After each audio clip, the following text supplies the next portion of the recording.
On the top of the hill, between the winds, stood the mysterious estate of the bright moon, its towers caressed by a golden haze in the morning, and at night they became lanterns among the stars.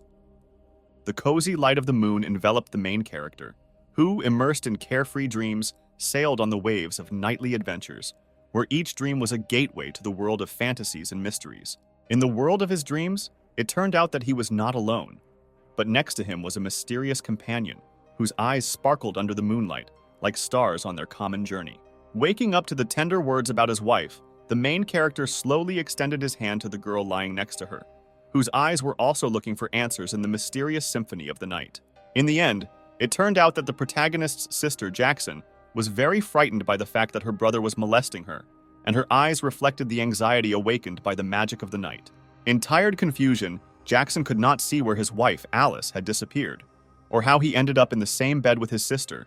Excitement and mysteries were hidden in the darkness of the night. The instant realization that he was in bed with his frightened sister made the guy quickly leave the room, trying to avoid awkward situations. He still could not come to his senses and understand what he was doing there, in that room where strange dreams, reality, and disturbing memories were mixed. Now that his fate seemed sealed, he had to make the decision to leave the city bright, facing an unknown future where hope and fear mingled in a cocktail of unknown possibilities. Out of nowhere, the guy was suddenly hit right from behind, and he found himself in an insidious loop of events where riddles were intertwined, just like a thread in a dark labyrinth. The stranger, towering over him at the moment of his fall, said that the guy runs too fast for a lazy person, as if solving other people's secrets in the very center of a mysterious incident.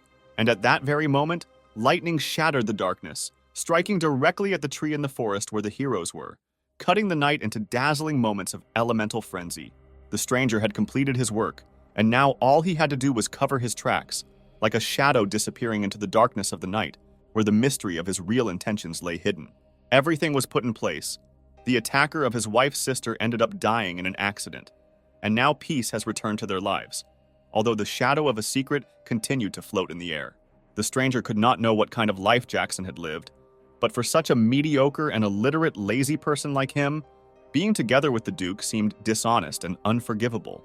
By his existence, he challenged the right of the legitimate heir to the throne, and therefore his sins were already attributed to him during his lifetime, as if a harbinger of dark changes. Although dying is also a worthy thing, it is only a pity that he did not manage to accomplish anything significant while alive, and now his opportunities have sunk into the abyss of missed moments. It is unclear for what reason, but suddenly some lightning began to emanate from the guy, as if his being had become a channel of inexplicable energy, awakening mysterious forces around him.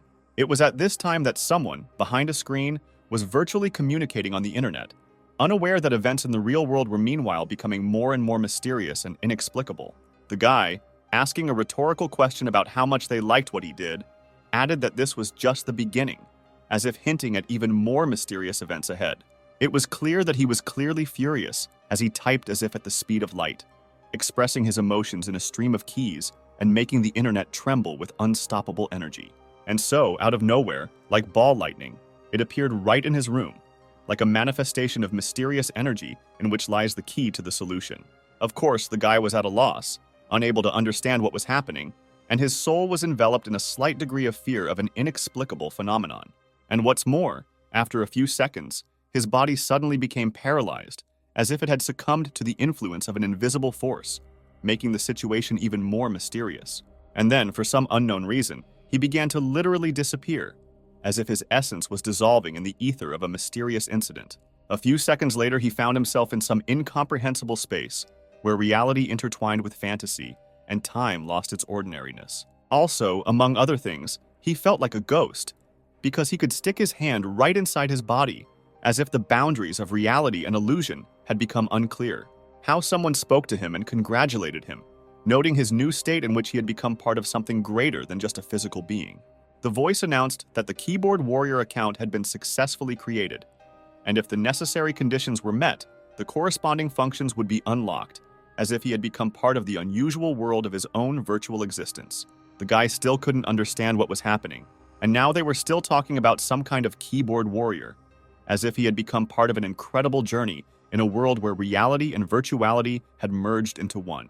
The voice said that to unlock the functions, it is necessary to collect 12 ancient scriptures of unknown lands, each description corresponding to the F1 F12 keys, and activate the corresponding function, providing the guy with a new and mysterious challenge. Finally, the voice only wished good luck to the keyboard warrior, as if opening the doors of virtual adventures and challenges for the guy. And a moment later, the guy began to move. It is unclear in what direction, as if he had become a participant in a virtual journey into unknown regions. At this time, Jackson watched as two men discussed something, and one of them confidently stated that at the moment it was possible to exclude the version of murder, leaving behind an article of a mysterious mystery.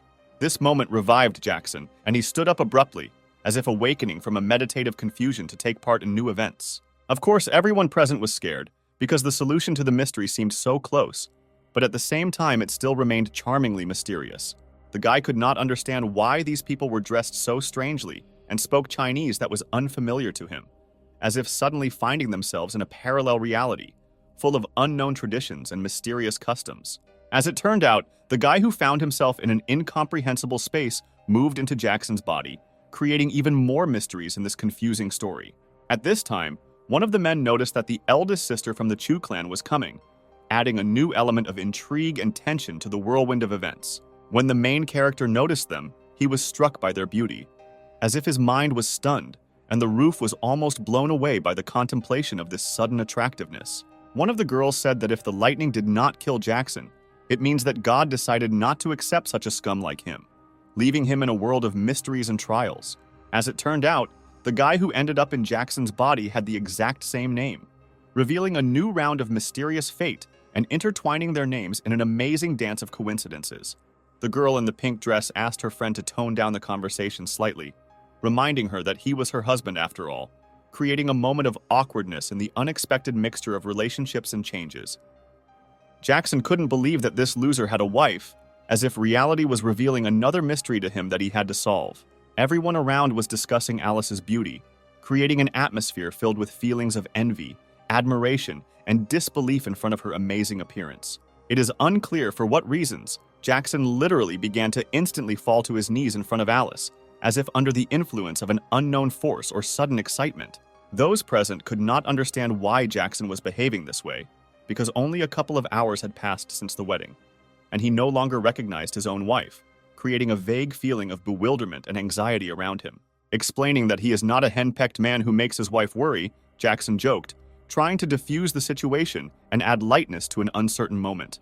The girl quickly calmed the guy down and reminded him not to let his hands go, because they were in the wrong position, creating a comic situation in a moment filled with unexpected funny nuances. Alice could not understand what experience he was talking about, because there seemed to be no problems or noticeable disagreements in their relationship.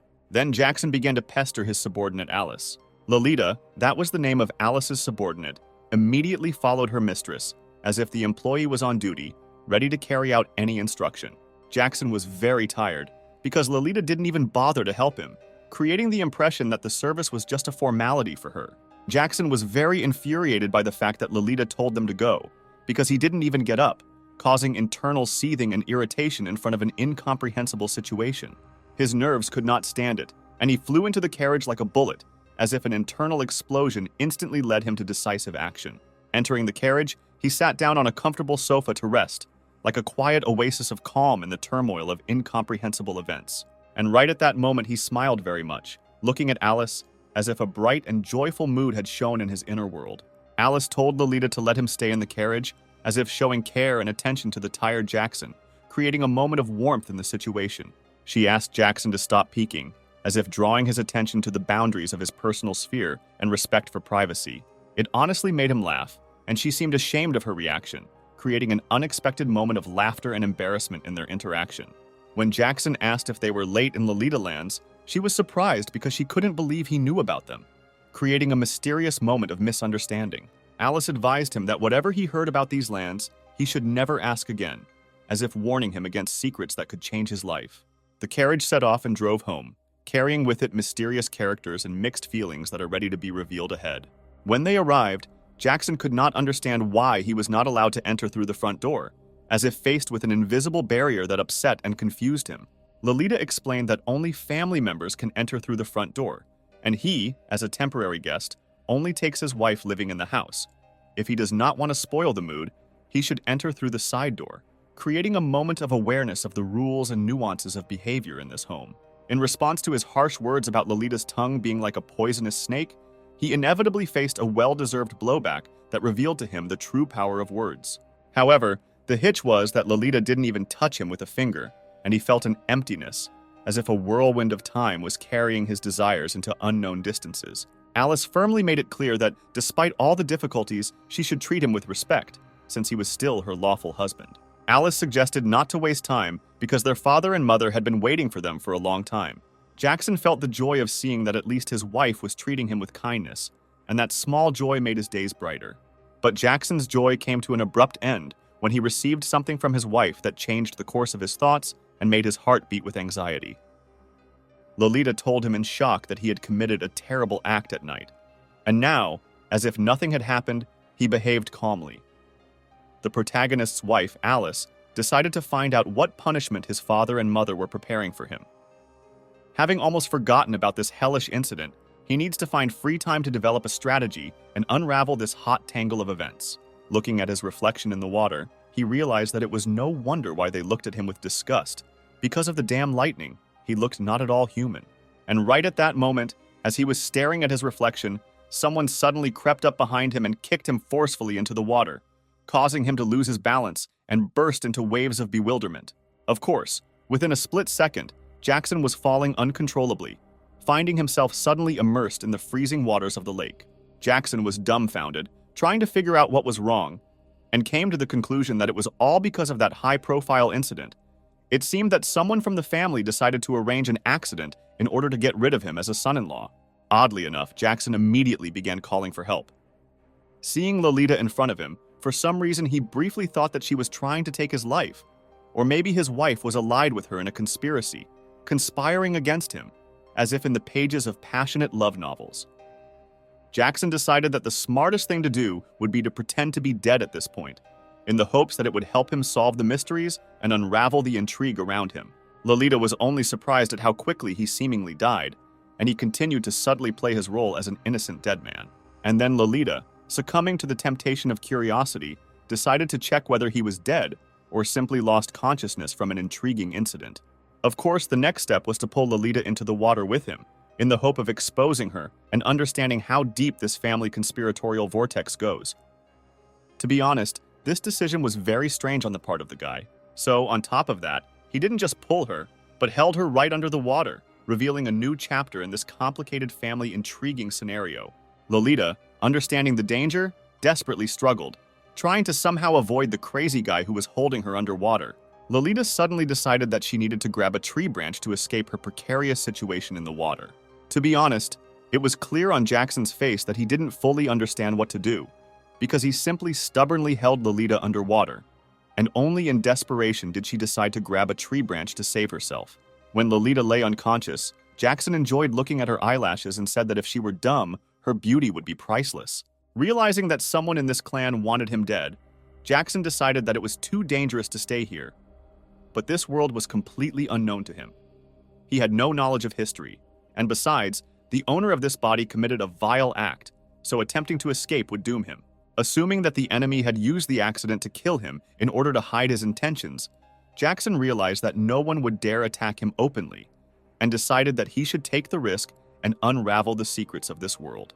In the end, Jackson finally decided to check whether Lolita was actually dead, realizing that in this world, you cannot trust a single sign without additional verification.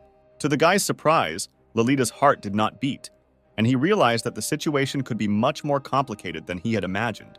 Realizing that he needed to act quickly because he had absolutely no idea what to do if she actually died, he rushed to find a way to bring her back to life. When Alice appeared, Jackson asked her if she would believe him if he said that he was trying to save Lolita, recognizing the need for explanations and preparing for explanations. When Alice began to use some healing techniques, Jackson was amazed to realize that his wife turned out to be a martial artist, which earned him unexpected respect and surprise. As it turned out, it was too late to teach Jackson this process, since his skeleton had already formed, and his natural characteristics were completely unsatisfactory for this type of healing. After this, Alice recalled that she asked Jackson to call her mistress, expressing her dominance and demanding respect, and soon it really worked.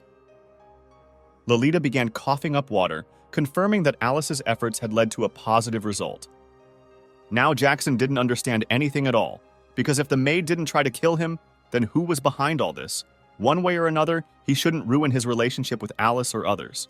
Alice asked Lolita if everything was as the guy told about the incident, trying to clarify the circumstances and find out the true picture of what happened. Standing up, Alice invited both of them, who were wet, to rinse off and change clothes, so that they could then start dinner, carefully providing comfort and care for them after the incident. When Jackson suggested that they have to change clothes together, this caused Lolita to become furious, expressed in her reaction to the proposal. At this time, for some reason, Jackson decided to eavesdrop on Alice's conversations, standing right next to the window, trying to catch what they were talking about.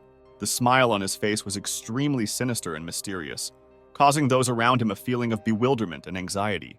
When the guy heard talk that he was behaving strangely, because before he was submissive, but today something had changed in him, he became slightly wary, feeling dissatisfaction and bewilderment around him. Alice also noticed that something was wrong with him and suggested that it could be the effects of a lightning strike, manifested in his strange behavior and changes in personality. Alice explained her decision regarding yesterday's incident by saying that it seemed very strange, and therefore she could not make a final decision until she consulted her parents. Lolita noted that the guy was lucky that the lightning did not take his life. Otherwise, Alice would not have had to waste time on him, expressing her surprise that he survived. And just at that moment, Jackson entered, knocking down the door, creating the impression of a forceful invasion and creating a tense atmosphere in the room. Yawning demonstratively in front of the girls, he noticed that it was dark and windy outside, and such weather always made him sleepy, adding a pinch of carelessness to his words. He explained his visit by saying that the husband and wife, in his opinion, should sleep together, creating an unexpected situation and leaving the girls in a state of embarrassment and bewilderment. And he instantly received a slap in the face from Alice, expressing her dissatisfaction and indignation at his unacceptable behavior. The blow was really strong, for the guy could not stand on his feet, emphasizing Alice's strength and determination in dealing with indecent behavior. Lolita laughed and noticed that the guy was nothing if he even dared to dream of a night with their mistress, expressing his disdain and ridicule. Everything was clear to Jackson now, realizing that his actions had caused certain reactions in the girls, and he realized that he was facing consequences for his behavior. Realizing that the previous owner of this body had not maintained a close relationship with Alice, Jackson decided to develop a new strategy, while his so-called wife clearly did not want this information to spread, forcing him to reconsider his behavior and plans. To Alyssa's surprise, Jackson stood up abruptly and smiled mysteriously, suddenly changing his behavior and creating a mysterious impression. Unexpectedly for everyone, Jackson began to sharply shout that where had it been seen that a wife refused to sleep with her husband, creating an unexpected scandal and tension in the situation. Alice couldn't stand it and literally shut his mouth, telling him to shut up, interrupting his cries and trying to restore calm in the room.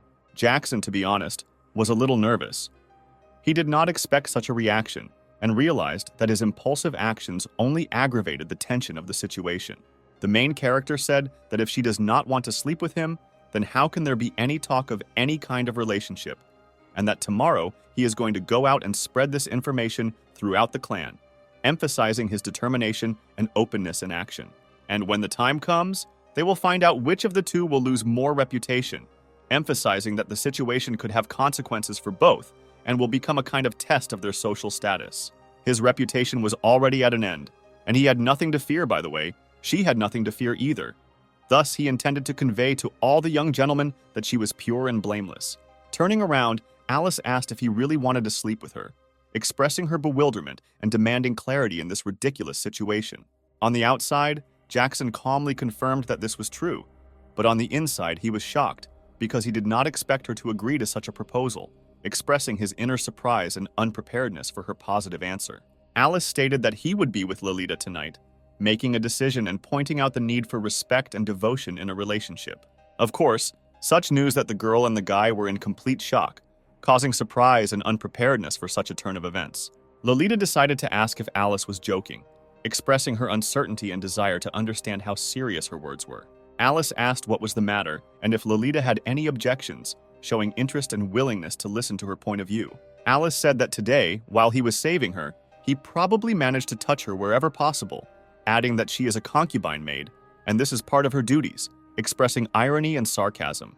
The protagonist felt incredibly confused when faced with the mysterious custom of sending another woman to bed with her husband, and his mind wove a puzzle of questions, revealing mystical traditions in which habits became alien and mysterious. Lolita suddenly burst into tears, admitting that she did not want to give up anything, and then added that Alice seemed to be being too kind to her, causing her to cry with mixed feelings. Jackson, who decided that the girl's lack of embarrassment could be his advantage, decided to support their game and see which of them would give up first, since the ears had not made a bet here. While Jackson played his game, Alice was lost in thought about who in their clan could be a spy and prayed with horror that it was not Lolita. The guy looked dead, and the reasons for this condition remained mysterious, creating a fog of misunderstanding around what could have led him to such a depressing state. Lolita expressed the opinion that she had always considered the guy worthless, but now realized that apparently she overestimated him, underestimating his actions and qualities. It suddenly became clear that Jackson seemed to be more than just a man, calling into question the idea of his gender and adding to the mystery of his personality. The main character naturally found himself in complete misunderstanding, unable to understand what was happening and why these events were developing with him in the leading role. Jackson walked out into the street naked, causing mixed reactions from those around him and leaving behind a whirlwind of questions about his strange act. It didn't matter to him how difficult the level in the game was, he would definitely find a way out. But what he needed to do remained a mystery hanging in the air. He believed that if he died, it would be the end of the world, convinced that things couldn't get any worse. Approaching from behind, the man said that his impotence was caused by a prohibition spell cast by other people. It was terrible, but according to him, it could be corrected. Jackson instantly peered into the secrets of his past, trying to figure out who could be the initiator of such a spell, and a wave of questions grew in his mind, threatening to shake his stability. The man did not know who exactly cast this spell on him, but he definitely remembered that it had been cast in childhood, because it was now that such a symptom as impotence appeared. As for solving the man's problem, the seal is located in a very vulnerable place, so it cannot be removed by external forces without causing internal damage. Of course, Jackson had no choice, and he immediately began to beg the man to help him solve this problem. The man told him that only he could help himself by becoming a great master and cultivating his ki. The main character, desperate and hopeless, decisively came to the conclusion that it was easier to disappear from life than to fight the unknown secrets and difficulties that tormented his essence. But the man asked him not to rush, claiming that the guy has one method that will suit him. This method, although a little strange, involves enduring the beatings. The more serious the beatings, the easier it will be to make a breakthrough. Jackson, realizing the persistence of the old man, who was ready to transfer the ancient technology to him without any return, decided to accept this offer, realizing that he had nothing to lose. The last time the man asked the guy if he wanted to become stronger, to which he received a positive answer. Finally, the man handed him a mysterious scroll, like an ancient parchment, containing secrets and instructions that were supposed to help the guy in his quest to become stronger. The man explained his help by saying that he had very little time to live, and he did not want such a wonderful technique to go to the grave with him, so he gave it to Jackson. After so many years, he managed to find a suitable vessel, and once he reaches the level of a great master, he intends to get rid of his cursed eunuch body. Of course, this whole intriguing turn of events forced Jackson to reassess the situation, and the gloom of suspicion hung over him, like a persistent shadow of questions and secrets. And right at that moment, Jackson was asked to activate the keyboard, as if opening up a new path for him in this mysterious story. When he gave a positive answer, the scroll he received began to be rapidly absorbed, as if revealing a new stage of the mysterious process. Corresponding to the absorption of the scroll, the keyboard began to merge, creating the impression that they were interacting in an amazing tandem, opening up unexpected vistas for Jackson. Out of nowhere, a miniature girl suddenly announced that the first description had been received and the F2 key had been activated, introducing an element of mystery and surprise into what was happening. She also said that the rage point system has been activated and the lottery feature has been successfully unlocked, revealing new possibilities in this amazing story. Jackson decided to check if he was in some strange dream and literally began to strangle this girl in order to feel the reality of events and find out what was happening. Of course, she was in pain, and she began to beat the guy, crying out for him to let her go, introducing an element of tension and surprise into this strange moment. Due to the fact that he has activated the keyboard functions for the first time, he is given the opportunity to use the lottery game 3 times for free. The probability of winning prizes will be high, and their rank will be unlimited. Of course, Jackson was delighted with such a gift, especially considering that he was new to this strange world of possibilities and secrets. Using an item from the lottery, Jackson transformed the pain from the rich woman into pleasure. Although the damage level remained unchanged, however, with fatal damage, the blocking effect took effect when the last drop of blood was spilled. The main character decided that he wanted to try his luck in the lottery again. On his second attempt at the lottery, the protagonist has much better luck when he ends up with a poison dagger, adding an element of danger and mystery to his adventures. To be fair, the girl laughed when the guy suggested that this poison dagger was the 999th option, adding a fun twist to the plot. She laughed when the guy suggested that the dagger with poison had 999 options, and then began to tell that this dagger was cursed. Once in a battle, someone mechanically licked it, and that person died instantly. It was enough to receive the slightest wound from this dagger to die. Demonstratively showing that the guy was going to lick the dagger, he asked what kind of fool would agree to such a reckless action. But suddenly Jackson realized that he had almost licked this dagger, which added urgency and danger to the situation. Having received such an unusual gift, the main character decided that he wanted to try his luck in the lottery again. Unfortunately, the guy found out that his free lottery was completed, which caused disappointment and added a note of surprise to the turn of events. Jackson felt an inner rage because he wanted so badly to play the lottery again. Jackson couldn't understand why he didn't have any rage points, because he believed that Lolita must be the source of accumulating these points. And then at one moment, the realization of something important came to him, as if the solution began to become clearer in his mind. He realized that he had just allowed the system to absorb the scroll, and now his little friend's happiness became meaningless, and all previous efforts became meaningless in his eyes. But then some kind of realization came to the guy again, as if a new ray of light had penetrated the darkness of his thoughts. He began to press the keys and cry out, demanding relief from impotence, as if trying to find a solution to his personal problems in this unusual world. As it turned out, an ancient description opened before the guy, providing him with new knowledge and possibly answers to his tormenting questions. He was informed that his body had absorbed the original key, and this was the cultivation system in this world, revealing to him new aspects of the nature of his existence. He was informed that his body had absorbed the original key, and this was the cultivation system in this world, revealing to him new aspects of the nature of his existence. And opposite this internal energy, for unknown reasons, Jackson decisively hit the tree standing next to him, as if splashing out his new strength. However, after a split second, he screamed, experiencing acute pain, as if his action, despite the energy, led to unexpected consequences. Afterwards, he repeated several times that it hurt like hell, realizing that his energy may be powerful, but not limitless in its defense. Still, he agreed that this system was somewhat useful, as it reflected his cultivation level, giving him some control over the process of his internal development. However, this seemingly insignificant method does require patience and perseverance in the face of pain and difficulty. Having tried to deliberately harm himself several times, Jackson discovered that the result was weak. The golden-colored energy practically did not increase. Apparently, he was consciously preparing for pain, and his body was already at the subconscious level ready to accept the energy. It seems that the masochistic method is doomed to failure. Right at that moment, a red-haired girl burst into the room, suddenly appearing and disturbing Jackson's peace. With surprise, the guy asked if she was his wife's sister, trying to unravel the mystery of this girl who had suddenly appeared. The girl was seething with indignation, unable to find an explanation for why Alice had not yet punished him, and her eyes sparkled with the fire of misunderstanding. Jackson completely ignored her words, enraptured by her charm and cuteness despite her indignation and irritation.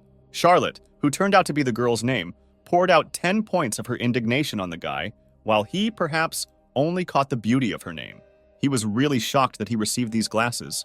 The girl's temper gave the impression that he did not have to restrain himself and avoid being overly cautious in their interactions. Jackson wondered, puzzled, why Charlotte was hesitant to change her name when he felt it would be entirely justifiable. It turned out that the girl was striving to change her name, but faced resistance from her parents, like her sister, who, ignoring the opinions of others, still fulfilled her desire. Charlotte did not come for friendly conversations. Her intention was to end misunderstandings and settle scores, which created tension in the air.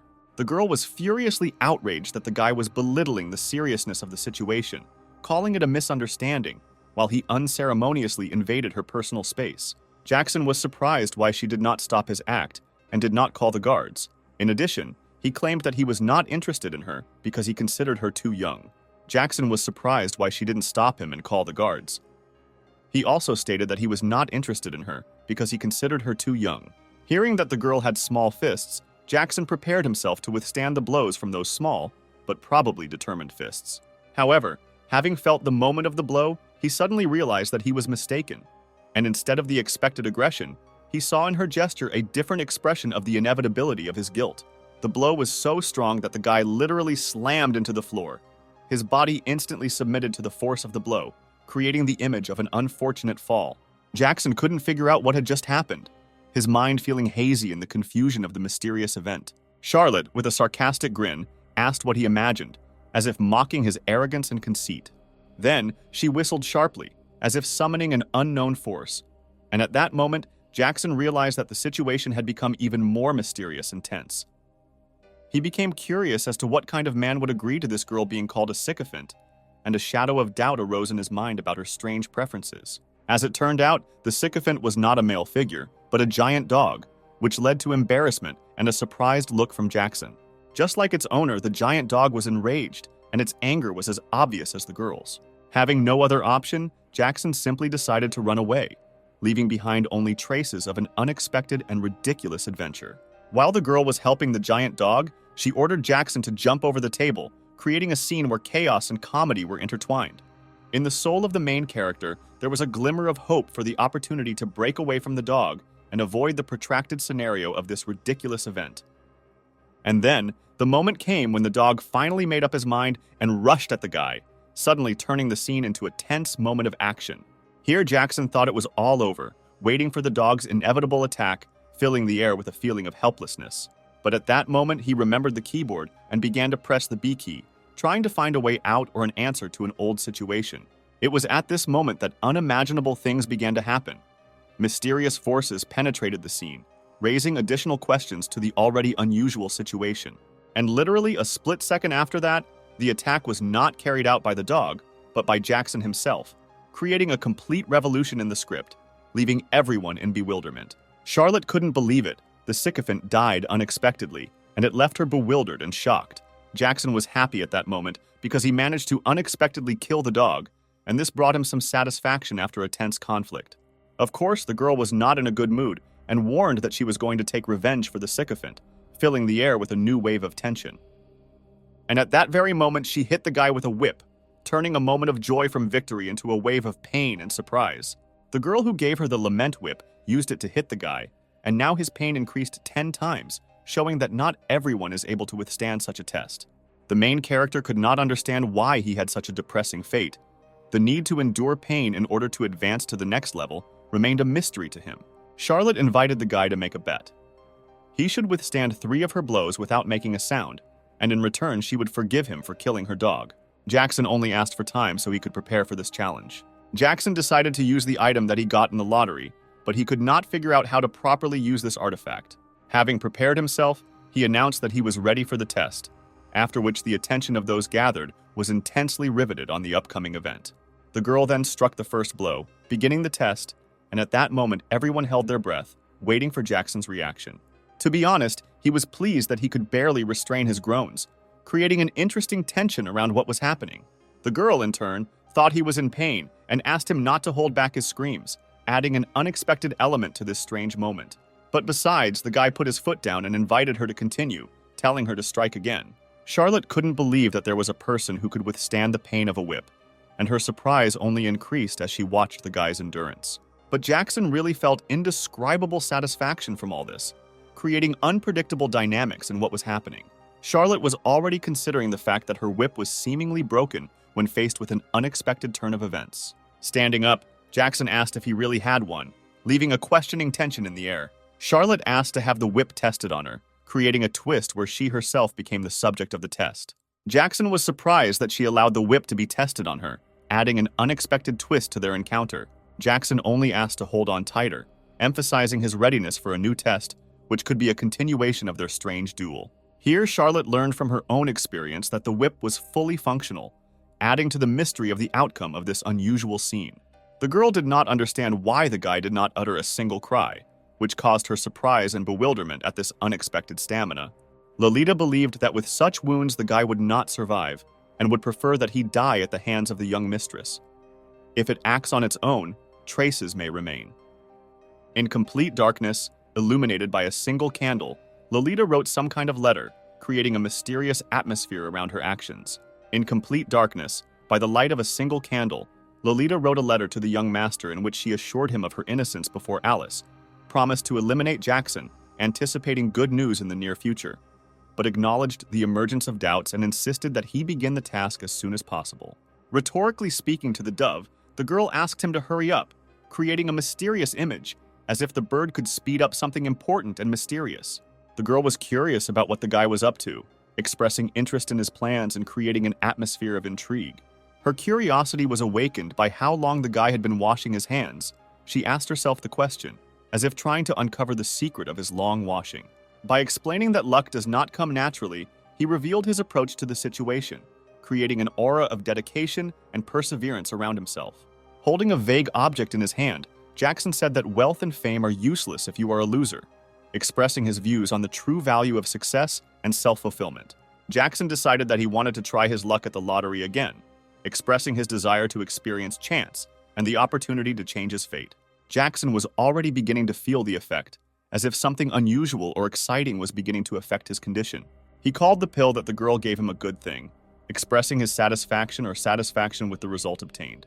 Jackson decided to try the pill anyway, emphasizing his willingness to take risks or explore new things that could affect his condition. Then, an indescribable effect occurred, as if he was being torn into small particles, creating an atmosphere of mystery and unknown influence around him. A light flashed on the control panel. The system joyfully reported that her natural abilities had been improved, as if the internal code was filled with new energy, ready for adventure. In the golden halls of his duchy, the Duke of Bright Moon, the head of the clan, rules the city among 3 children, 2 daughters, and an heir son, who, orphaned at an early age, was raised by his aunt and uncle, and despite his worthlessness and reputation as a slacker, grew up to be a real handsome. Jackson wondered why the richest Bright Moon duchy took him, such a non-entity as a son-in-law. I couldn't help but think that this was part of some secret plan. Jackson's morning began not with aromatic coffee, but with refreshing water that poured generously on his face, bringing wakefulness with the first rays of the sun. Michael, pouring water over Jackson, did not understand why he was trying to look like the boss, but did not express his thoughts out loud. Michael teased Jackson by lightly hitting him on the shoulder, provoking him to hit back. But Jackson stood his ground, avoiding getting involved in the fight. Michael didn't seem to expect Jackson to strike, but at that moment, in surprise, he realized that it had actually happened. After this, Michael, angry, made a threat, promising to give Jackson hell and even threatening to kill him. At just the right moment, the commander entered the room, breaking up a tense moment that could have led to further conflicts. Michael, as if carefully explaining to the commander that he had woken up the guy, suddenly hit him right in the face, accompanying this gesture by breaking his nose. To be honest, the commander was amazed that the guy survived, despite the severe whip wounds that became apparent during the incident. The commander ordered his subordinates to bring a stretcher for the young master, showing concern for his condition after the unexpected incident. At this time, Jackson defiantly made sounds of pain, emphasizing the severity of the injuries he received in front of the attentive gaze of others. Within seconds, Jackson was lying on a stretcher, confirming the seriousness of his condition and his readiness to receive emergency medical attention. Lucy was present in the room, and Jackson immediately noticed that the depravity of this girl was an integral feature that did not escape his attention. Lucy, with an attentive look, inquired of Jackson if he knew exactly why he was in this place and what led to his unpleasant situation. He said, as if with pride, that of course he knew, because he had managed to get into bed with his wife's sister. The girl flushed with rage, not understanding how he dared to speak to her in such a smug tone, distorting her patience to the limit. He, realizing his cruelty, understood that he deserved punishment, and the young lady, sharing his repentance, personally used the whip, after which he received her forgiveness. Lucy's husband suggested dropping the case, given that Charlotte had already personally punished him for his action. Their brother said that there were already many rumors about how this boy managed to win both sisters. Their clan had always been famous for its severity, and if they did not take decisive action now, it would not only set a bad example for the younger generation, but also harm the reputation of the clan. The man stated that he believed Charlotte, claiming that nothing happened between her and the guy, but admitted that the other clans likely wouldn't trust that claim so easily. The father was furious when Charlotte came to them and demanded that they leave their house immediately. The mother begged the girl not to listen to her father and to share with her the details of what happened. She told her mother how it all happened, confirming that she had used the whip on the guy last night because of his actions. Even in the midst of her sadistic nature, the girl emphasized that despite everything, she remains true to her word and principles. The man told his niece that she was still too young, and her reputation as an unmarried girl was extremely important to the reputation of their clan. Alice expressed surprise, wondering how her husband could endure such a thing, considering that the whip increased the pain tenfold. The man, being furious, noticed that everyone knew about the power of the whip, and expressed fear that no one present would be able to withstand 8 blows, and he was curious how the guy managed it. Michael, whose nose Jackson struck, once again emphasized that he received the injury from the guy. Now everything became clear to the man. Jackson took advantage of Charlotte's kindness. He emphasized that she seemed to show mercy because of her kind heart when she punished him. The man hoped that his brother would punish him properly. Charlotte struggled to prove that she actually stabbed him 8 times. Upon entering the hall, the subordinate reported that the girl outside had created a lot of noise, insisting on meeting her son-in-law. She, representing the Red Court, clearly carried influence and responsibility for her words, standing persistently in front of the hall and demanding a meeting with her son-in-law. Lucy flared up with rage upon learning of the situation and ordered the girl to be led in, demanding an explanation. Since the guy was able to survive severe injuries, Lolita prepared something else for him. In the twilight, framed by a haze of mystery, against the background of music sounding in a smooth rhythm, a mysterious woman suddenly appeared, shrouded in an aura of mystery, like a character from an unknown world. In a whirlwind of fate, realization pierced her like an instant ray of light in a dark room. She realized that the magic of the night had led her to him, the one she was looking for. Immediately descending on him, she began talking uncontrollably, reminding him of his promise to return and accept her into his clan, while not forgetting to mention that he had even provided her with a certain amount of money. Flushing with anger, Lucy sharply expressed her emotions and demanded an explanation, asking the question, how should all these promises and money that he provided be understood? Jackson assured that he would immediately clarify the whole situation, preparing Lucy for revelations that could change her view of what was happening and the future in their relationship. The main character expressed his curiosity, wanting to know the girl's name, creating a moment of anticipation and mystery in the air. In a graceful gesture of politeness, Jackson specified how much he should pay for the girl's services, showing tact in a question that could change the tone of the entire conversation.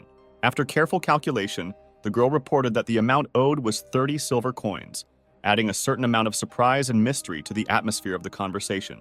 At this time, the men discussed that the young man's taste was clearly different and could cause mixed reactions, adding a note of humor and ease to the conversation.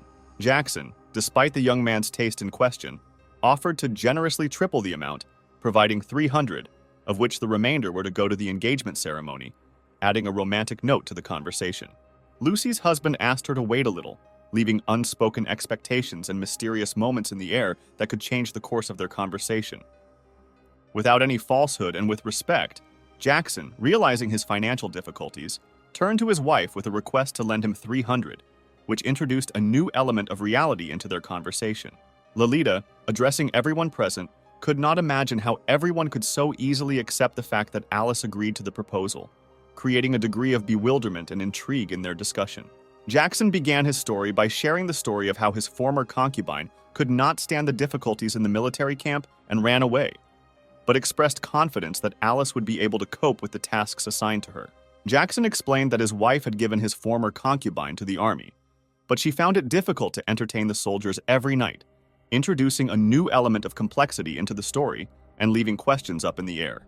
Alice, showing her determination, ordered the servants to take the girl to a military camp, bringing intrigue to the scene and emphasizing her authority in this situation. Of course, the girl expressed her opposition to such an idea, introducing a note of resistance and creating new difficulties in the course of their plans. And so, abruptly and unexpectedly for everyone, the girl turned to Michael, adding excitement to the atmosphere and introducing new dynamics into their discussion. With a confession on her face, she announced that Michael had planned this whole idea, and it was he who told her to do this, revealing her cards and throwing everyone present into confusion. Immediately after uttering these words, she immediately received a strong blow to the face, as if disagreement with the disclosure of the secret was expressed in a harsh answer. Michael flared up in uncontrollable rage, his anger thundering through the air, creating a tense atmosphere and an unexpected turn in the course of events. The man approached Michael and, relying on his good-heartedness, asked if what was said was true, introducing an element of doubt into the situation. The girl began to explain that Michael gave her 20 silver coins and ordered her to come here so that she would report this, revealing to everyone the details of their insidious plan. Of course, Michael immediately fell to his knees, begging for forgiveness, creating a sudden twist in the script and showing his unexpected vulnerability. But Michael admitted that he was ordered to do it by someone else, adding a mysterious element to the events and raising new questions in the air. Lolita, attentive and alert, at that time began to closely monitor what was happening, emphasizing her vigilance in this situation. Michael began to explain that at that time he could not clearly see this person, making clarifications and trying to justify himself to those around him. Michael revealed that the man was talking to him from the other side of the wall and bribed him to carry out this action, exposing the secret conspiracies and intrigues to everyone. The man decided that no one would continue the past events, and no one would discuss it in the future, trying to put an end to the complex intrigues and maintain peace in the relationship. Lucy didn't agree that they would just let Jackson go, expressing her doubts and objections, creating a new turn in the conversation. Well, of course not, because Jackson got involved in all sorts of dirty deeds. To prevent future troubles, he will be sent to study at Bright Moon Academy, imposing a strict condition on his future fate. Now the girl agreed with this, because then he would at least be able to help the clan as an accountant or something similar, finding a way to make a useful contribution to their common cause. Jackson decided not to bother too much with the academy, but to play the lottery first. He did not even expect that he would accumulate 1646 rage points, opening up new opportunities and turning the plot in an unexpected direction. Suddenly, Charlotte ran up to him with a storm of joy, adding a touch of surprise and possible fun in the upcoming events to the plot. He couldn't understand what she was doing here, and confusion flashed in his eyes, confronting him with a new secret or twist in their plot. To the surprise of perhaps the guy himself, she came to apologize, creating a sudden resolution and trying to restore peace in their relationship. According to their argument, she decided to forget about what happened that night. But today she failed to protect him, and he was even punished for what happened, adding a new twist and incredible tension to their story. He said it was normal because she was still a child and had no say in the family, adding contrast to the situation and raising questions about power and relationships in their society.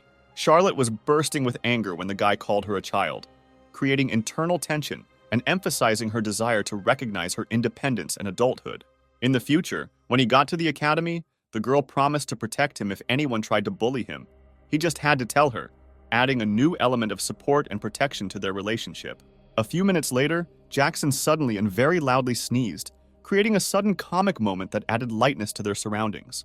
He won a lottery bottle of poison that can cause everyone within a small area to become paralyzed and powerless, adding an element of intrigue and danger to the plot. At this time, a stranger ran up to the guy, creating uncertainty and mystery in their communication, which could affect the course of events. He then asked if the guy had a cold and offered him thicker clothes, showing concern and creating additional opportunities for the plot to develop. As it turned out, it was his servant and fellow student, revealing an unexpected connection and adding an element of intimacy and support to their relationship. Jackson once again asked to repeat what the guy called him, showing interest and possible misunderstanding in connection with what had happened. And following Jackson's instructions, the guy called him Young Master 150 more times, creating a comic scene and playing with the circumstances. Jackson decided to ask the guy's name, introducing a new element of curiosity and a hint of the future into their conversation. The guy introduced himself as Jason, completing the introduction of his own identity and creating a new dynamic in their dialogue.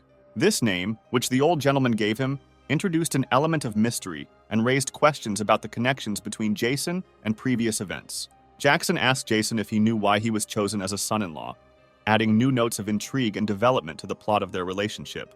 He thought that if Alice chose him, then he could rule out the possibility of murderous intent due to an arranged marriage. But this girl was not blind. She must have fallen in love with his handsome appearance and wanted to taste his body. Jackson then inquired about Charlotte, adding a new element of curiosity and tension to their conversation. As it turns out, Charlotte was picked up off the street 3 or 4 years ago, revealing yet another mystery and adding complexity to their story. As it turned out, there were no craftsmen in the city at all, emphasizing the unusual and difficult conditions in which the characters had to operate. Jackson was very surprised that there was not a single master in the city, expressing his amazement and creating a riddle that would need to be solved later. Then, for some unknown reason, the main character became interested in whether there was a miracle doctor in the city known throughout the world, introducing a mysterious element of research into the course of the plot. Jason revealed that there was a divine physician in the city, the most skilled doctor in the entire city, adding an element of supernaturalism and intrigue to the medical aspect of their story. Jackson then stood up abruptly and told the guy to lead him to this divine doctor, creating a new twist in the plot and taking the action into unknown places. Jason reported that the doctor charges 100 silver for the registration fee, which introduced an element of financial interaction and possible difficulties for Jackson. The news brought Jackson to a screeching halt, causing him an unexpected moment of confusion and perhaps raising questions about the availability and cost of healthcare in their world. Jackson could not understand why there were so many people in this square, feeling some anxiety and creating a mysterious atmosphere around what was happening. As it turned out, most of these people were here only because the daughter of this legendary doctor often saw people for free, adding an element of kindness and compassion to the plot. It seemed to Jackson that Jason had seen very few beautiful women in his entire life, and he might have found the female gorilla extremely beautiful, creating a comic moment and emphasizing his inexperience in matters of attractiveness. Apparently, a girl in stockings began to approach people in the square, attracting the attention of others and creating an unexpected element of sexuality in the atmosphere. Jackson couldn't understand why everyone was so noisy when the girl came out, feeling some misunderstanding and creating a mystery around the girl's possible impact on others. He was somewhat shocked when he saw a certain person in front of him, creating an intriguing moment and possible tense relationships in the future. Oscar, a doctor, came out to the people, bringing anticipation and resolution of issues related to medical care in their city into the plot. A stranger approached the man, adding a new element of mystery and possible plot twists. Oscar didn't remember this man, so it was pointless. The doctor only treats rich and pretty girls, introducing additional complications and causing disappointment to Jackson. The mysterious stranger, stirring up the evening atmosphere, said that despite the absence of a personal visit to the doctor, he met with a girl who received him in her mysterious reality several times. Oscar, realizing why his responsibilities had recently diminished, suddenly realized that the girl, accepting everyone for free, had become the secret source of his unprecedented freedoms. Jackson, struck by the surprise, noticed that the doctor, in a candid moment, referred to his daughter as a poor damsel, leaving in the air a mysterious and touching sense of her fate. Among those gathered, it was noticed that one of those present was immodestly holding an erotic magazine in his hand, adding a mysterious touch to the atmosphere and causing whispers from surprised guests. Handing the magazine to the doctor, he explained that it was the latest issue of Heaven and Earth that he had just received, introducing a mysterious element to the exchange of information between them. Oscar assured that the man might well appear, adding that he himself would come later, shrouding the upcoming meeting in mystery and unknown expectations. Jackson entered with determination, only regretting that he did not know the art of drawing, because the inner flame demanded expression through a skill that he did not have. Oscar justified his action by arguing that a man who seemed completely healthy could get advice by offering 100 silver, thereby opening the door to a world of mysterious trades and unpredictable agreements. Jackson was filled with nerves from this doctor, and his patience was running out, leaving an unprecedented tense moment in the air, like a light veil of mystery. Having revealed the secret, it became known that several years ago, desperate attempts to use force on Jackson were brutally suppressed by the doctor, leaving a trail of dilapidated victims. Jackson could not grasp the reason for the guy's tediousness and wondered, is it really that it is so impossible to complete the doctor's task, which leads to such indifferent behavior? Jason explained that Jackson was only partially aware, not having learned all the details that contributed to his assessment of the guy as boring. Jackson noted that if Jason returned, he would remain for a while, leaving a mysterious anticipation in the air about possible events and plot developments. Finally, Jackson made the decision to engage in conversation with the doctor, determined to unravel the mysteries that shrouded their meeting and opening a new chapter of unknown events. Jackson finally dared to ask what would happen if he completed the task, but the doctor was powerless to cure him, introducing a note of foreboding and uncertainty into the conversation. The doctor noted that if a guy is silent about his impotence, then it is considered an incurable disease, which introduced a shade of dark mystery and seriousness into the conversation. Jackson, having decided that he would carry out the task, expressed his readiness and asked where the jackals could be found, injecting an aura of adventure and determination into the conversation. Jackson recognized that the man had a sharp tongue but a soft heart and agreed that he truly deserved the title doctor, leaving a hint of respect and recognition in the air. Jackson, surprised to discover that these ears were actually real and not just accessories, suddenly realized that he was in a world where beastmen existed, tearing the veil of reality. In his opinion, it was simply heaven on earth, where the amazing and the unimaginable merged, creating a unique, wonderful place. Jackson was approached by someone from the crowd, who introduced another unpredictable thread into the plot, which became the beginning of a new turn in his adventures.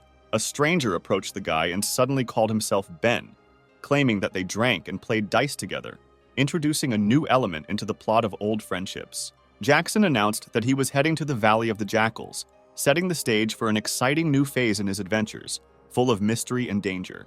As it turns out, Ben is also heading to the Valley of the Jackals, intertwining the fates of the characters and promising interesting twists in the plot of their journey together. During their journey, Jackson carefully watched his new friend, feeling that mysterious secrets were lurking around him that were just beginning to be revealed. He wondered if, through Ben, he could find out who was behind the assassination attempt on the body's previous owner, revealing a new layer of intrigue in their joint search for answers. As it turned out, Ben was only at the third stage of cultivation, opening up to Jackson a world of secrets and possibilities that had yet to be explored. Ben suggested that they stick together, promising to be Jackson's protector at any moment, as if opening up a reliable allied partnership for him in this mysterious world. Ben claimed that he could easily defeat Jackson, creating a competitive dynamic and causing internal tension in their relationship. Ben said that brothers as strong as him can be counted on the fingers of one hand, giving their strength exclusivity and value in this mysterious world.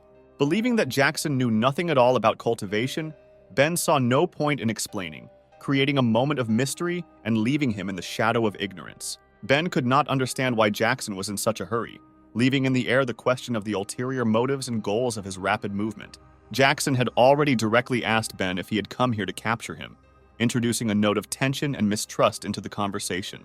Ben, hearing the question, brushed it aside, saying not to talk nonsense, introducing a tone of mocking denial into the conversation and emphasizing his confidence. Ben explained that there was a small misunderstanding between their master and Jackson, raising the question of how their destinies were intertwined in this mysterious world.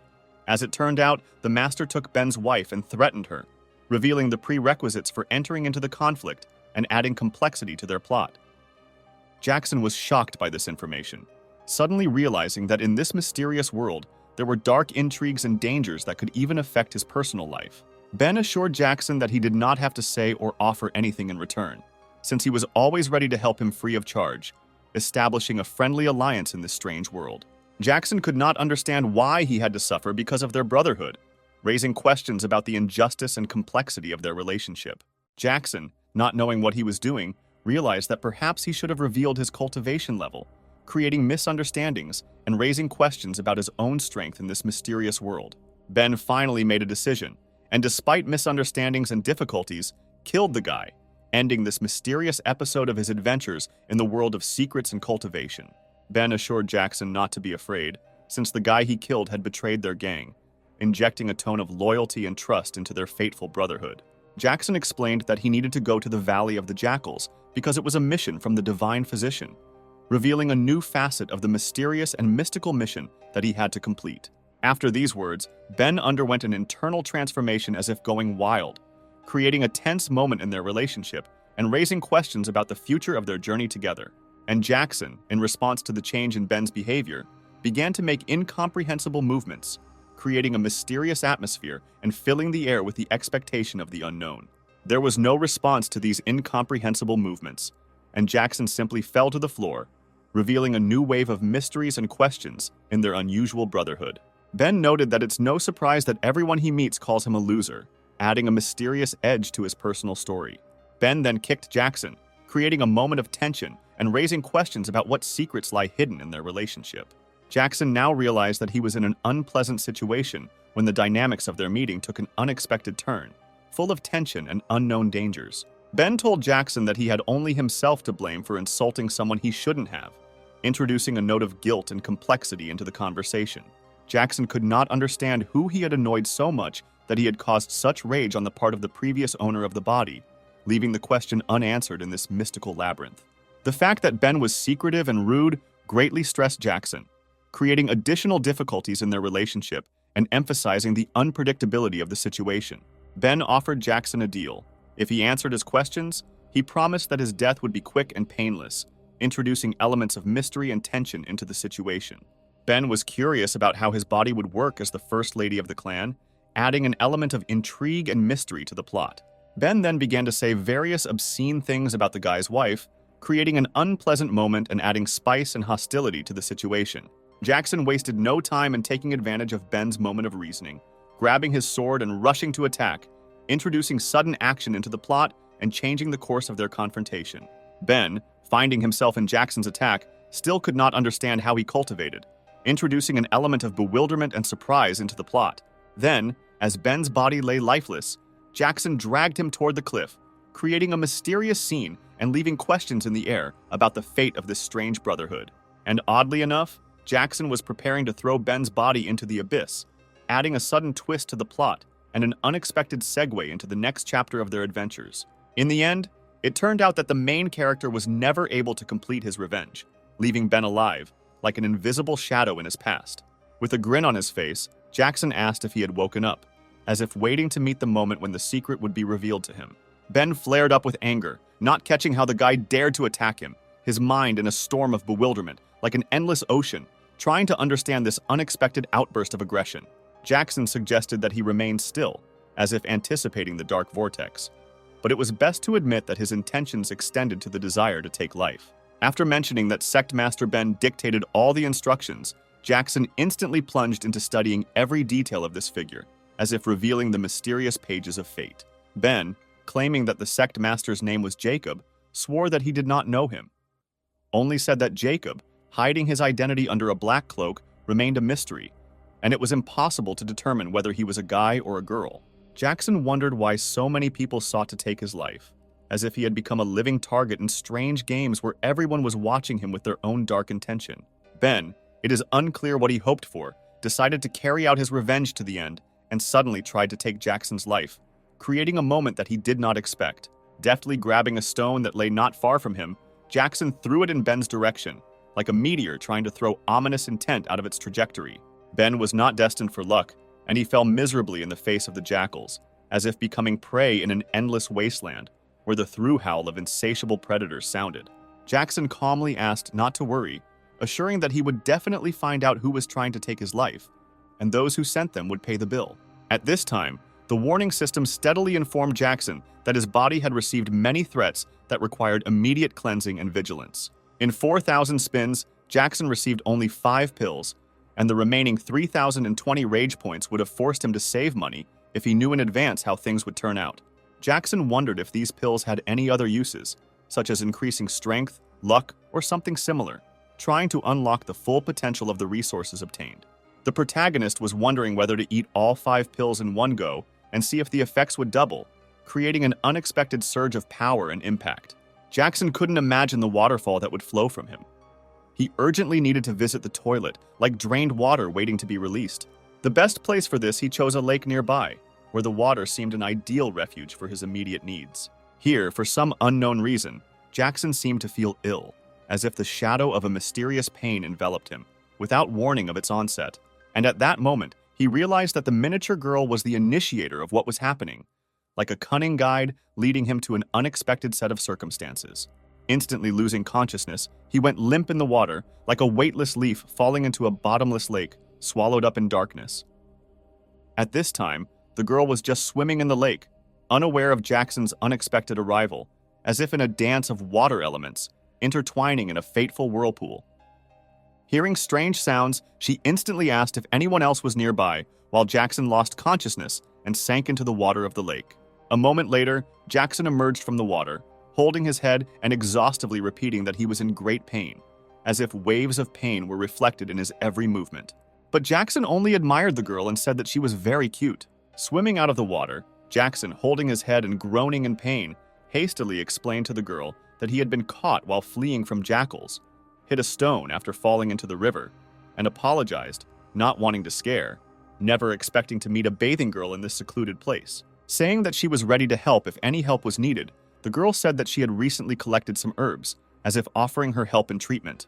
Asking him to turn away so she could change, Jackson instantly complied, as if respecting her privacy and handling the situation with due tact. However, unable to contain his attraction, he decided to get closer, an inner fire urging him to violate this moment of decency. Abruptly noticing that his nose was bleeding, he decided that it might be best to abstain from taking all 5 pills at once, the unintended consequences becoming noticeable. For some unknown reason, the girl suddenly jumped out from behind the bushes and said that they needed to quickly run away, as if the shadow of a warning was reflected in their peaceful solitude. Of course, Jackson could not understand what led to the girl's decision. The mysterious secret was revealed in unexpected circumstances. As it turned out, a red-eyed rhinoceros with the 4th rank appeared right in front of them, not sparkling with charm and possessing an explosive character, with an unpleasant habit of attacking any living beings that came into his field of vision. The girl warned the guy that this rhinoceros was pursuing them, an ominous threat not too far away from their heels. During this conversation, Jackson couldn't help but get distracted, fixing his gaze on the girl's breasts, admitting that the uncontrollable attraction was preventing him from fully concentrating on a serious conversation. Retreating from the massive stone, they did not count on the fact that this would be able to prevent the attack of the beast, realizing that the situation required more decisive action. Unfortunately, the rhinoceros did not even feel the impact of the stone, simply moving it out of the way, as if the mighty force of its movement did not give in to anything. It is unclear for what reason, the rhino suddenly calmed down and stopped, as if a sudden stop forced him to stop the chase. The girl turned out to be a real cunning one. She put some medicinal powder on a stone, threw it at the rhinoceros, who broke the stone, and the medicinal powder naturally fell on him, relaxing the animal. The girl explained that her father gave her this powder in order to protect her from possible perverts, creating a kind of security barrier.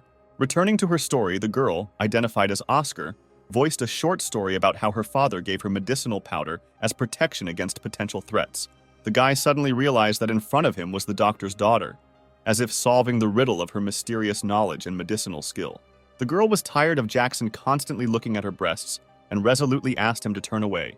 Just scratching the back of his head, Jackson told her to cover herself with something, trying to avoid embarrassment and maintain decency in their unusual situation. The girl did not let up in her requests, begging him not to peek, trying to maintain her intimacy in this unusual circumstance. After a few seconds, she announced that he could turn around, as if to confirm that her requests had been heard and to ensure that he could regain his comfort in communication. She expressed surprise that Jackson, who did not know martial arts, decided to go after the jackals, trying to unravel the reason for his unusual choice in this confrontation. Having learned that he was following high-level, restless jackals, the girl was surprised, realizing that these animals were capable of tearing him to pieces, as if meeting them portended danger. The main character knew that he would not go directly against them, but he was considering options on how to deceive them. He suddenly thought that he could use the environment to his advantage to deceive the jackals. The guy asked the girl if she had a scarf, and if she had one, asked to borrow it. Apparently, this was part of Jackson's plan, as he actively teased the rhino, getting its attention and creating a dynamic interaction scenario. Naturally, this enraged the rhinoceros, and he immediately rushed in pursuit of the guy, aiming to tear him apart. At this time, Jackson was running at full speed, trying to carry out his intended plan and avoid the furious rhinoceros on his backing hooves in pursuit of him. However, the plan turned out to be dangerous because right before the cliff, Jackson, in a desperate attempt to survive, grabbed a vine, avoiding the furious jackals. A few seconds later, he found himself directly opposite a large pack of jackals, ready to pounce on their prey.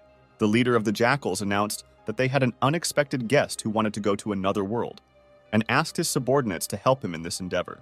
It is unclear for what reason, but the leader gave the order to tear the rhino's bottom to pieces, emphasizing the aggressive mood of the pack.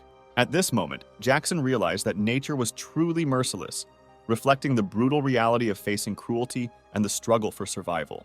Of course, the girl could not understand why she had to resort to such cruel measures, interacting with the immense power and mercilessness of nature. Surprisingly, the rhinoceros at that moment was experiencing indescribable torment, faced with mercilessness and aggression that violated his usual order. The Sokolovs showed no signs of slowing down, continuing their dirty and brutal work despite the suffering they inflicted on others. It is unclear where it came from, but a poisonous dagger suddenly appeared, threatening to add even more danger to the already tense situation. Naturally, the leader, struck by the poison, died immediately, leaving the pack without leadership and creating chaos in their endeavor. And his followers, by and large, also failed to survive, succumbing to the poison and finding themselves without protection. The girl immediately asked how the guy was able to carry out such a cunning plan and lead to such unexpected consequences for a pack of jackals. He explained that he managed to do this easily and just needed a little poison and a sharp dagger. He was only sorry that he had stained her handkerchief, but as soon as he returned home, he would immediately give her a new one, wanting to correct his small offense. The girl immediately began to admire the guy because he showed incredible strength, having dealt with a whole flock of jackals alone. Delighted by her story, Jackson agreed to sell the jackal bezoars for his father's medicine, despite his adventures with the rhinoceros and jackals.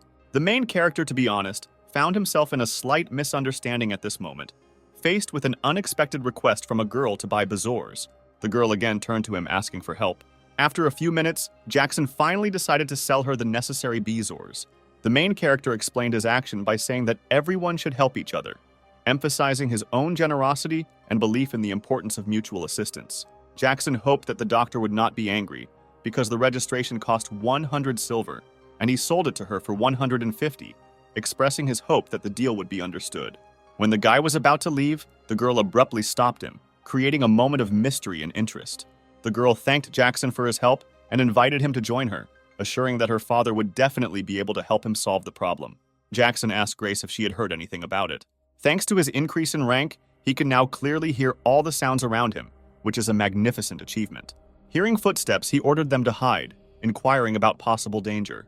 At this time, a certain stranger attacked the very carriage from which the main character heard the noise, creating a tense situation. The man asked if they thought they could escape, emphasizing the inevitability of the situation. His sincere wish was that no one else from Blackwind Village would be left alive, expressing his determination and vengeful intent. Within minutes, the carriage guards were gone, and their opponent continued to demonstrate his ruthless efficiency. He stated that the former First Beauty had to live a little longer, since he needed to give his brother the opportunity to have a good time with her, instilling an ominous threat.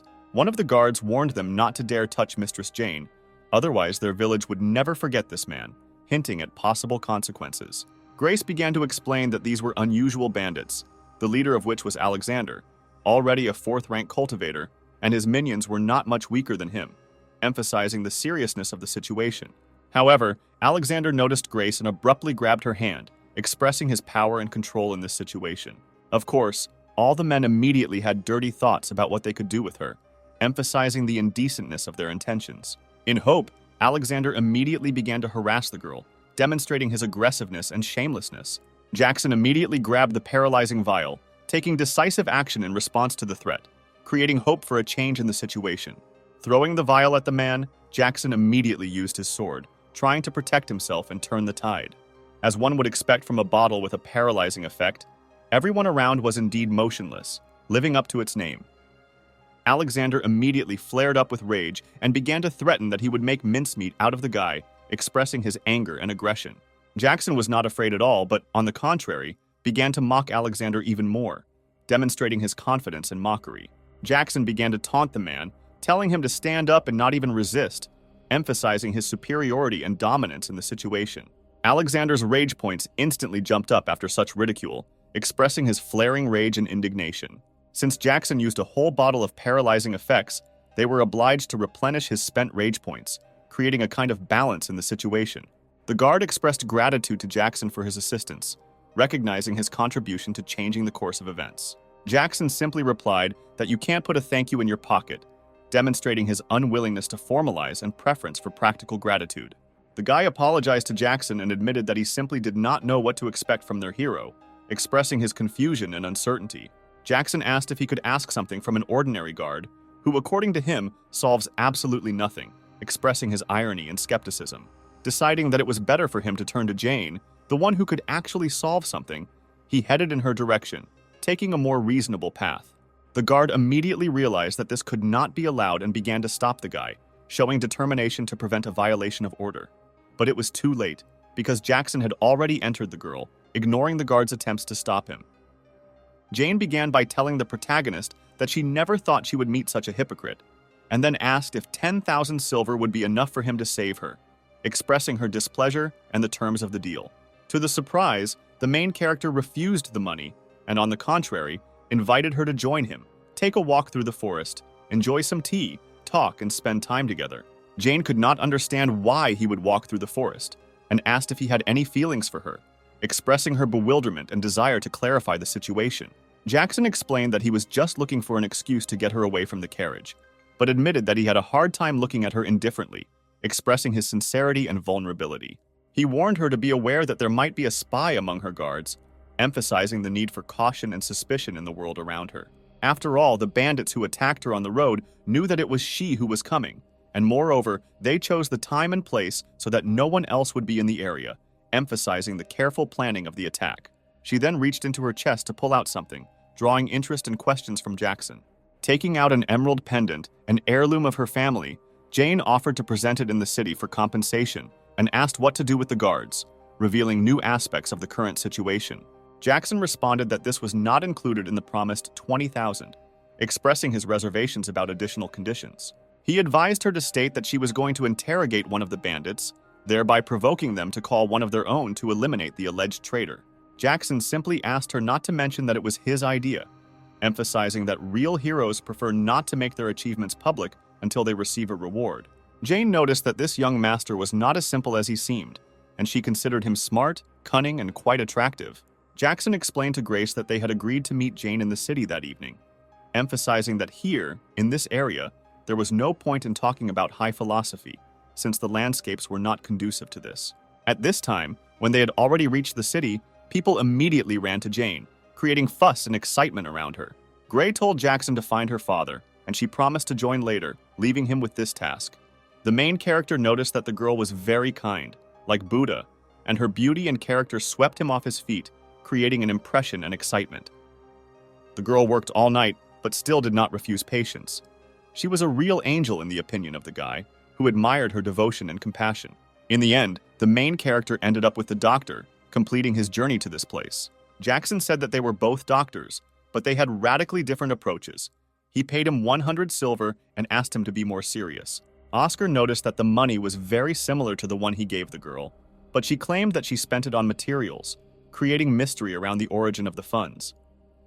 However, he decided that he wouldn't dwell too much on it, choosing not to pay much attention to the suspicious coincidences. Jackson only asked the doctor not to say that he would reach the rank of master, emphasizing his secrecy and preference for remaining in the shadows. Oscar couldn't understand why the guy came to him if he already had an idea of what he needed, creating mystery around the purpose of the visit. Oscar confirmed that there was a faster method, but it was not simple, and invited the guy to follow him, preferring to discuss the details in a more private place. Jackson realized that there was no need to rush to conclusions about the doctor.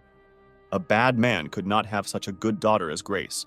When Oscar opened the closet, the main character saw strange aprons in front of him, causing him curiosity and questions. They all belonged to different people, creating a mysterious atmosphere and arousing the interest of the main character. Jackson said that the sight of naked breasts made him hard and could not understand how rags could make him aroused, expressing his bewilderment in a sarcastic tone. Oscar set his own condition. If the guy brought an apron to any of the beauties whose names were on his wall, he would help him, creating a mysterious twist in their conversation. Oscar said he knew Jackson was unemployed and asked him to simply say thank you for stepping up to help him, expressing his support and desire for recognition. Jackson immediately flared up in anger after such an incident, expressing his rage and dissatisfaction with what had happened. Jason immediately ran up to Jackson and asked where he had gone since he had barely found him, expressing concern and surprise at his disappearance. Jason reminded that from this day on, the main character will study at the academy. He must not be late. He must put on his uniform and run after Jason, emphasizing the importance and rigor of academic discipline. It was only when Jackson came to the academy that he realized that the Chu family had their own educational institution, causing him to be surprised and hesitant. Jason began to explain that Bright Moon Academy was under the Ministry of Ceremony, the main department in the kingdom, and its purpose was to train outstanding servants of the royal court, providing important information about the purpose and intentions of the school. Despite Jason's explanations, Jackson voluntarily decided that he would not study at any academy, expressing his decision and persistence in choosing his own path. Jackson, after spending 200 spins, received a total of 16 fruits, which when consumed increased the level of cultivation, facing challenges and uncertainty in his quest for improvement. Jackson decided to call them cultivation pills and see how they would affect his development, introducing his own experiment into the world of magic and cultivation. Jackson moved into the Phoenix Nirvana sphere, plunging into a world of transcendental peace and harmony with his surroundings. To be honest, The main character didn't really feel the difference, although, of course, when beating a jackal, it fills up faster. But even without this, it was good, emphasizing his attitude to the process and cultivation. Suddenly, the main character heard music and couldn't figure out where it was coming from, creating excitement and mystery in the air. He noticed that the melody was very pleasant and extremely soothing. He hasn't had time to just rest and relax for a long time, emphasizing the value of a moment of peace. Thinking about it like this, in his past life, his mother should have received notification of her son's death around this time. He wondered if the people he quarreled with on the internet remembered him, creating nostalgia and reflections on his former life. When he finally reached the source of the sound, he saw a girl sitting in front of him, opening up new horizons and mysterious encounters for him. She immediately asked him if he was peeping, adding a fun element of surprise and additional mystery to their encounter. In response, he asked how it was possible not to look at such a beautiful girl, adding a playful touch of compliment to their dialogue. It is unclear for what reasons, but Jackson suddenly began to cry, revealing the mysterious sources of his emotional state. He stood literally in a stupor in front of the girl, as if he had found himself in a moment that turned his inner world upside down. He explained his tears by saying that her melody reminded him of home, creating an impression of longing and nostalgia in his soul. She had not expected him to be a music connoisseur, causing surprise and joy at the unexpected commonality in their tastes and interests. Jackson offered to drink since they were, in his opinion, kindred spirits, inviting a sense of closeness and shared experiences. But the girl asked if he was sure, because this wine is called Fiery Sky, and it is very strong, adding an element of caution and care to their interaction. She said he could act as he pleased, but she warned, putting a cryptic emphasis on her warning. Jackson then decided to ask the girl's name, adding an element of polite curiosity and eagerness to get to know each other. At this time, a man came up and began to talk about Master Jackson singing in a public place and picking up ladies, who introduced into their conversation an unforeseen element of publicity and evaluation from others. The man was surprised, because the guy had previously told him that he was going to Bright Moon Academy, creating a mystery and an interesting development. He approached Jackson and asked when he would repay the money, introducing an element of financial stress and anticipation of the loan's repayment into their meeting. Then he patted him on the back and told him he had a couple of days left, creating an atmosphere of tension and anticipation of the countdown. Unexpectedly, perhaps even for Jackson himself, he abruptly spat out all the wine directly at the man, creating a situation of surprise and possible confrontation.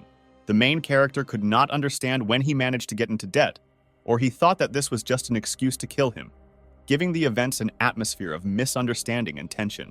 The main character became furious and asked if the girl was taking him for a fool because the bottle contained pure alcohol, which introduced an element of deception and disappointment into the conversation.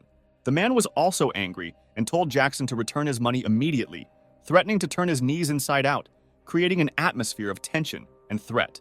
But the man was abruptly stopped by the fact that the guy was holding in his hand a flask with a familiar company sign, creating an element of surprise and a possible resolution of the conflict. Lady Deborah surprised by her presence in the company of the scum Jackson, raising questions about her choice of company. And at that moment, Jackson felt that the man was afraid of Lady Deborah, realizing that now his position had become even more vulnerable. Tension soared and Jackson immediately became aggressive towards the man. Succumbing to excitement, Jackson came up with a story that the girl was his sister, actively provoking the man with his behavior.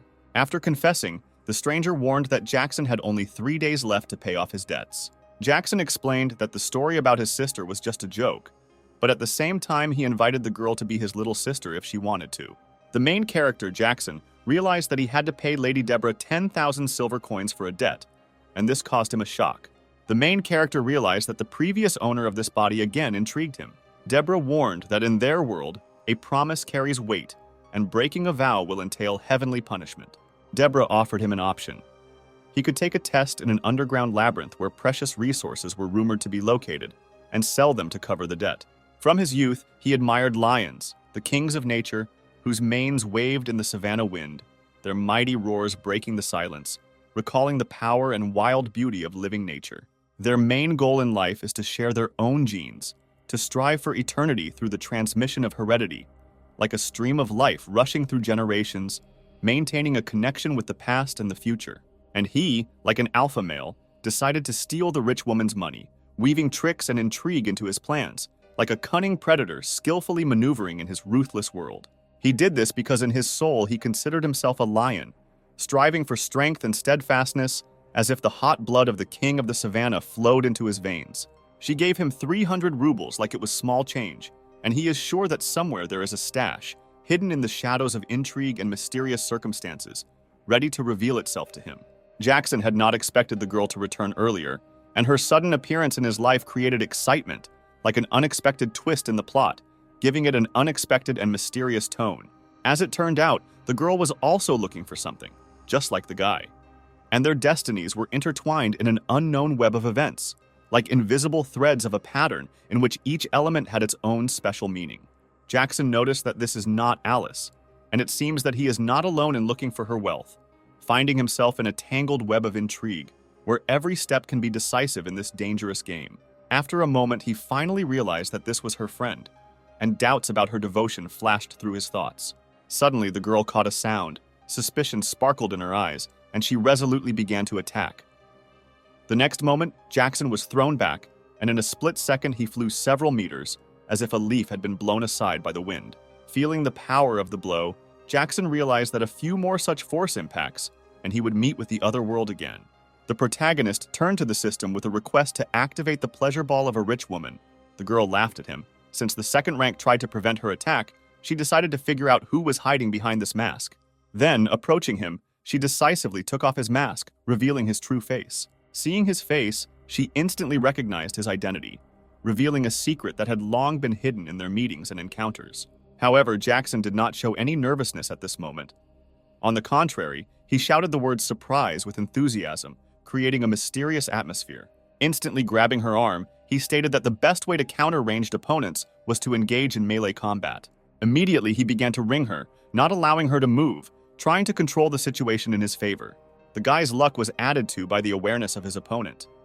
He was clearly delighted, having managed to grab her breast during the struggle. The girl, unable to bear it, confessed and asked to let him go. But Jackson was not going to listen, and surprisingly did not let her go. In some incomprehensible way, a huge hole formed around them, mysteriously calling on unknown forces. Jackson realized he was lucky with the pleasure ball. Without it, he would have already turned out to be a scattered pile of ashes. The hole affected him so strongly. In addition, he successfully increased his rank, adding another merit to his victory over the hole. She radiated clear signs of her last strength, and a bright flame faded in her eyes, extinguished under the influence of a merciless struggle and fatigue. Suddenly, the main character noticed that the girl had passed out, and a lack of consciousness flashed in her eyes. The girl was already begging to let him go because she could not withstand further tension. Promising to let her go, he set a condition that she must answer his question before he frees her. Jackson suggested that they divide the spoils equally, and smiling intriguingly, asked what she was really looking for in this fight. She admitted that she was looking for the accounting book, and at that moment, she could not understand how the second rank survived her attack so easily. Promising to let her go afterwards, Jackson offered to divide the loot equally after learning that she was looking for the ledger. But given his position in the family, he realized that he did not know exactly where it was. Flushing with rage, Jackson couldn't fathom how they could work as a team if they didn't trust him. Maybe not now, but in the near future he will take a prominent place in the family, and then she will return with an offer of cooperation. Deciding that if she was so aware of his position in the family, she probably knew that he wanted Alice, Jackson asked her for help. The friend flared with rage since he, it turns out, actually assumed that she would agree to break the trust of her best friend for his sake. Ultimately, she nevertheless decided to help the guy, emphasizing that when he took at least some position in the family, he would thank her with support. Jackson discovered a strange thing. At first he thought that he had broken his shoulder, but in fact he discovered some kind of hieroglyph mysteriously looming on his skin. The main character did not have to worry, because this symbol is visible only to him. Having made his way to the third rank, a new function called an air storm became available to him. Jackson couldn't understand why she couldn't look attractive considering she was just a hologram. Girls, even in the guise of a program, turn out to be somewhat paradoxical creatures. Their actions and decisions do not always correspond to common sense, creating the illusion of human shortcomings even in the world of algorithms and codes. Jackson immediately began to study how this new feature worked, trying to master all its intricacies and capabilities. He could not accept the fact that the system could be sensitized or offended by encountering unexpected perceptions from artificial intelligence. After that, he began testing the new function, exploring its capabilities and boundaries, venturing into the world of airstorms with unprecedented enthusiasm. Usually in games, the air element hits an area, and he decided to find out what this ability can do, anticipating a new level of virtual capabilities. He finally decided to use his new ability, bringing a whirlwind of change into the game reality and enjoying the moment when the wind obeyed his virtual will. Lucy was furious that Jackson had dared to skip first class, showing his independence and earning her ire. Lucy's husband, Mason, argued that it was not their decision as it was their daughter's, stressing the importance of respecting personal decisions. She agreed that it was useless to argue with her daughter's character, but expressed a desire only to help, showing concern and confusion in the face of the complexity of motherhood. Just after these words, a guy literally flew into the couple. After a moment, he regained his balance, his gaze transformed from initial shock to persistent determination, and he was ready to answer the questions that arose. The woman instantly flared up, demanding an answer to the question of where he had been all this time. All these events unfolded due to the fact that an air storm, which turned out to be a movement technique, led to the unexpected appearance of a guy in the scene. For unknown reasons, Jackson changed his facial expression, creating a mystery around what was going on in his thoughts.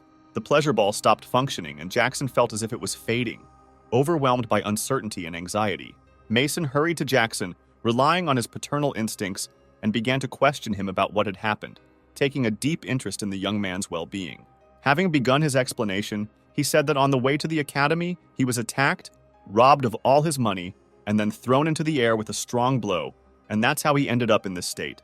He admired how cleverly he avoided details, thinking it was simply brilliant of him. All of Jackson's belongings had already been moved to his room in preparation for his return after the incident. Mason was surprised at the effectiveness of their clan's medicine, because just an hour ago, Jackson was literally on the verge of death, and now he is completely healthy. The woman told him to return to the academy tomorrow, making it clear that it was important to continue his studies and restore the previous rhythm of life.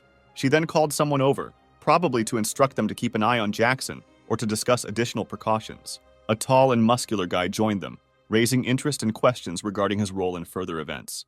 The guy's name was Ethan, the son of their butler, who had already reached the 3rd rank at such a young age, causing surprise at his early success. Also, the woman decisively appointed him as a senior, entrusting him with the leadership of Jackson's protection and security at the academy. Jackson noticed that Ethan inspired a certain suspicion, but at the same time showed friendliness, creating a strange but intriguing appearance. But suddenly, everything changed within an instant, and Jackson couldn't understand why Ethan had become so hostile. He was angry that Jackson didn't die, because if he had, Alice might have been free of her obligations. The main character called Ethan another heel of his wife, emphasizing his role and the feeling of her power over the situation. Enraged, Ethan noticed that his usual patience had been exhausted and the tension in the room had increased, creating an atmosphere of conflict.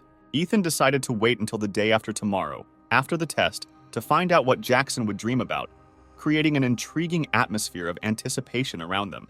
Despite the Academy's ban on hazing, his talent was obvious, and Ethan is confident that one day Jackson will beg him for mercy, recognizing his power and influence. After this, it became clear how insignificant the D level is, threatening that in order to avoid death, one must refrain from irritating Ethan. He will reveal his helplessness. It suddenly dawned on Jackson that unlocking his cultivation ability might entail unnecessary trouble and difficulty. At the podium, a man announced that the Academy was classifying students into heavenly, black, earthly, and yellow classes according to their abilities. Streams of students flying up to the podium to be tested and their names called. The first guy called was an extremely confident young man who asked everyone to refrain from crying after they saw his amazing talent. Of course, Ethan couldn't believe that this guy had an A level, because in the Duke's world, only a few people had such a high level of talent. The teenager prepared for the upcoming test, mustering determination and tension, ready to prove his exceptionality in front of the eyes of the evaluators. Silence enveloped everyone present, waiting for what would happen next. All eyes were fixed on the guy, ready to reveal his talent in front of an attentive audience. Ethan came after the guy, declaring that he would show Jackson real talent. Perhaps now he looks at him as the son of a palace family, but after descending from the podium, Ethan will find himself in a place where Jackson cannot even reach by raising his head. This day will forever be etched in the memory of future generations, because today, Ethan begins his ascent to the top of the world. When Jackson started talking about Alice, the guy suddenly asked him to shut up, as if the unwanted interruption in the topic had irritated him. Nervousness was clearly visible on the guy's face, pressing on him the most, creating the appearance of tension and anxiety.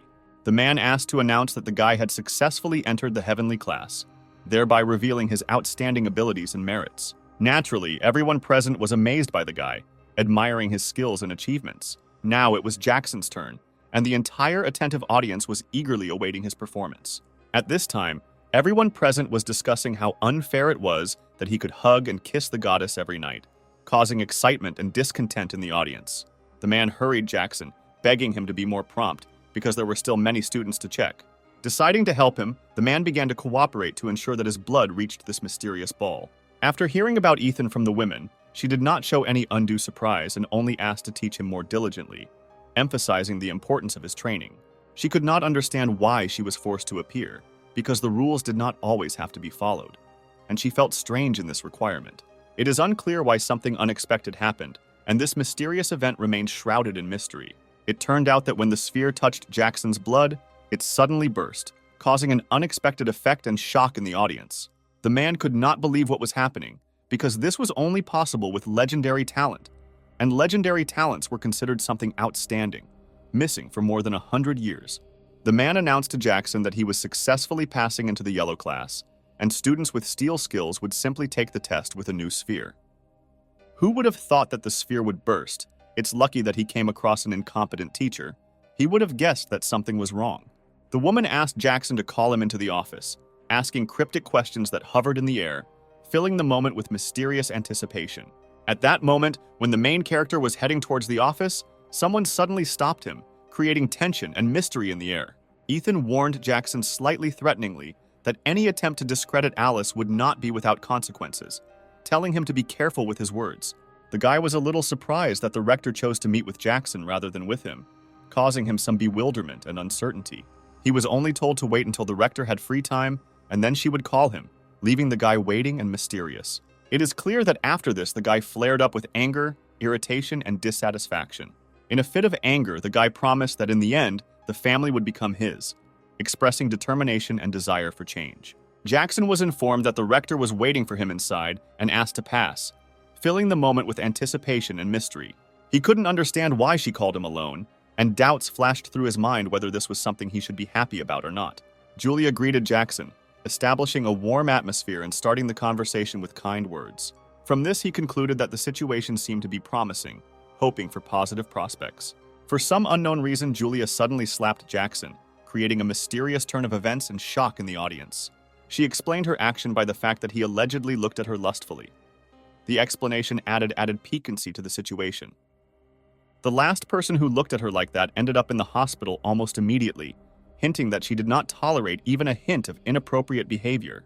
However, Jackson apparently didn't get the hint and continued to violate boundaries further by gazing lustfully at the woman, ignoring the warning and causing resentment. She, being angry, asked if she should rein him in right on the spot, expressing her intense displeasure and irritation. Then he realized that even if he took advantage of the sphere of pleasure with a rich woman, his fate would still hang in the balance. Suddenly, there was a drastic turn of events, and the protagonist announced that his sister's outfit gave her away, as it was an outfit out of this world.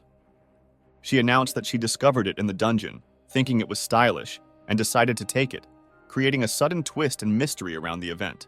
Jackson couldn't figure out which dungeon she was talking about, sensing a vague misunderstanding and confusion surrounding her statement. In this world, few people know about other dimensions, so it is possible that they are unknowingly connected to a parallel world, causing mystery and misunderstanding. With his current strength, any exploration of the dungeon is doomed to failure. In such conditions, he will be forced to concentrate not on exploration, but on survival. Jackson inquired about what she was trying to achieve by asking about her goals and intentions. She explained that she simply wanted to confirm her hunch, expressing a desire to make sure that her assumptions or intuitions were correct. When Julia bit his finger, she asked him not to scream so loudly, claiming it was just a small amount of blood. She was not surprised because she always knew that nothing happens to Vera by chance. She only confirmed that he truly has a legendary talent. Jackson assumed that after she found out about his talent, she might now try to kill him by creating tension and fear in his mind. While the blood of a person with legendary talent can greatly help in the development of others, such as supporting Alice, they may not even be a real couple, adding complexity to their relationship. She talks about him as if he is some kind of burden or nuisance, instilling feelings of inferiority and underappreciation. He decided to remind her that many people knew about his visit to her office, and if anything happened to him, she would be the prime suspect, warning her of the possible consequences. Julia just laughed and affectionately stroked his head, creating a mysterious atmosphere and causing bewilderment in response to his warning. And it was funny, because he assumed that she was planning to kill him. As it turned out, the Duke of Bright Moon asked her to take care of him, and no one suspected that she had been deceived from the very beginning. She asked him not to reveal this information to anyone until he became stronger, urging caution and concern for his future. His test doesn't matter here. He asked if she was only helping him because he was handsome and she liked him, raising the question of her true motives. It was not clear to him why she didn't like him, because he considered himself handsome, causing him bewilderment and disappointment in his attractiveness. He was glad that now even the rector had his back, and this meant that he could do almost anything he wanted at this academy, giving him a feeling of power and freedom. Suddenly, hearing screams from afar, he thought that even here there were bullies, filling the moment with bewilderment and anxiety. As it turned out, one of the guys advised the other that it would be better if he gave the money earlier, since they were classmates, and he did not want to beat him too much. In the end, they did not deceive and extort, and he paid him. Of course, after what he saw, Jackson was shocked, experiencing unpleasant excitement and bewilderment from what was happening. In the yellow class, where talent is limited to level D, Jackson at rank 3 could easily stand up to their students' bullies. He came out from behind the bushes and ordered them to immediately release the student, showing authority and determination. Of course, the young man, not judging Jackson by his D rank, decided not to be intimidated, even when he came to the defense of his comrade, showing courage in the face of danger. They laughed when Jackson, expressing his desire to acquire their spirit stones, caused joyful merriment around, as if lighting up the moment with a joke. The young man who was attacked begged Jackson not to provoke them, begged him to leave, as if realizing that his strength was incomparable to the mercilessness of their attack. By uttering the word fat to one of the guys, Jackson accidentally ignited the rage in his soul, causing a surge of anger and indignation. And soon he fell into a rage, turning into an attack, rushing towards his opponents with unstoppable force, like a whirlwind of a raging storm. To the boys' surprise, Jackson easily stopped his attack, demonstrating incredible skills and reactions that went beyond expectations. Repeating the order for them to hand over the spirit stones to him, Jackson said this with unshakable confidence, as if his words carried immutable power. Following his words, Jackson struck with his elbow directly in the chest, mockingly asking if his opponent was deaf in the face of an unpredictable challenge. Of course, the friends of the guy who had just been beaten immediately joined the fight, creating a whirlwind of a confrontation filled with flashes of emotion and adrenaline. But Jackson was not worried at all, maintaining his cool and acting calmly, as if the inner fire of his determination did not allow him to waver in the face of the growing chaos around him. The guy's request sounded pleading, not to take away all the spirit stones, since they were intended for Boss Ye, creating a tense situation full of intrigue and mysteries. The determined protagonist asked a question, wondering who Boss Ye was, as if lifting the veil of secrecy, which brought new mysteries to his adventurous journey. Boss Ye turned out to be an Earth-class guy, surpassing the third rank in the hierarchy, which added to the mystery and importance of his role in this world. It may be easy for him to fight back against Jackson, who has won the hearts of many. In his determination lies a power that can change the course of events and destinies. Such statements, naturally, led to the guy again feeling the wrath of Jackson, who does not tolerate the disobedient and is ready to confront any challenge. Overly confident in himself, the protagonist decided to call out his boss, uttering words that could lead to the inevitable retribution overtaking him. Even if he uses them to pay off his debts, the remaining portion should still have considerable value, carrying with it the mystery of stories and views. Now he was faced with a new challenge. He had no idea how to best take advantage of these resources in front of him. For Jackson, a course in military tactics became a real challenge because it seemed to him that time slowed down, making the lesson extremely boring and monotonous. The guy next to him, on the contrary, felt admiration for the lessons of military tactics, because for the yellow class, such classes were a real rarity, enlivening the ordinariness of the educational process. Jackson noticed that the guy was looking at him strangely, clearly trying to start a conversation, as if an unknown secret was flickering in his eyes, ready to be revealed. The guy turned to Jackson with a request to teach him the art of taking spirit stones, seeking to master knowledge that could give him strength and wisdom. The main character agreed to teach the guy, but in exchange he demanded that he share the secret of how to properly use spirit stones. This is a little difficult. You need to hold the stones between your palms and try to cultivate, as if releasing a stream of energy from them to reveal their secret capabilities. The main character will have to find a suitable place where he can safely try to cultivate stones, revealing their potential in harmony with the environment. The guy reminded him that Jackson had never taught him how to overcome his arrogance, caused by a proud disposition that required special attention and understanding. Jackson explained that the first thing is to be attractive enough, then to use your beauty to win Alice's heart, and finally to give the Duke of Bright Moon a reason to become his father-in-law. When Jackson left the academy, he suddenly found himself facing the same bully who seemed to be the embodiment of the challenge that had challenged him back in his studies. His boss showed up next to the bully, creating a tense situation where not only personal ambitions collided, but also power that could turn the whole game upside down. The man noted that he had never heard of such a master, creating intrigue around Jackson's mysterious experience and the possibility of his unique skills. In response, Jackson noted that he had heard of him, adding that, in his opinion, this master was only one class above his own skills. Of course, he flared with rage when he heard that he considered him just one class lower, and tried to hide his disappointment by accepting the challenge with dignity. Since they were both rank 3, he had no choice but to accept defeat. Jackson resolutely refused to reveal the full extent of his power, maintaining a secret. The main character comes up with a brilliant idea that reveals a new way to resolve the conflict and possibly changes the outcome of events in his favor.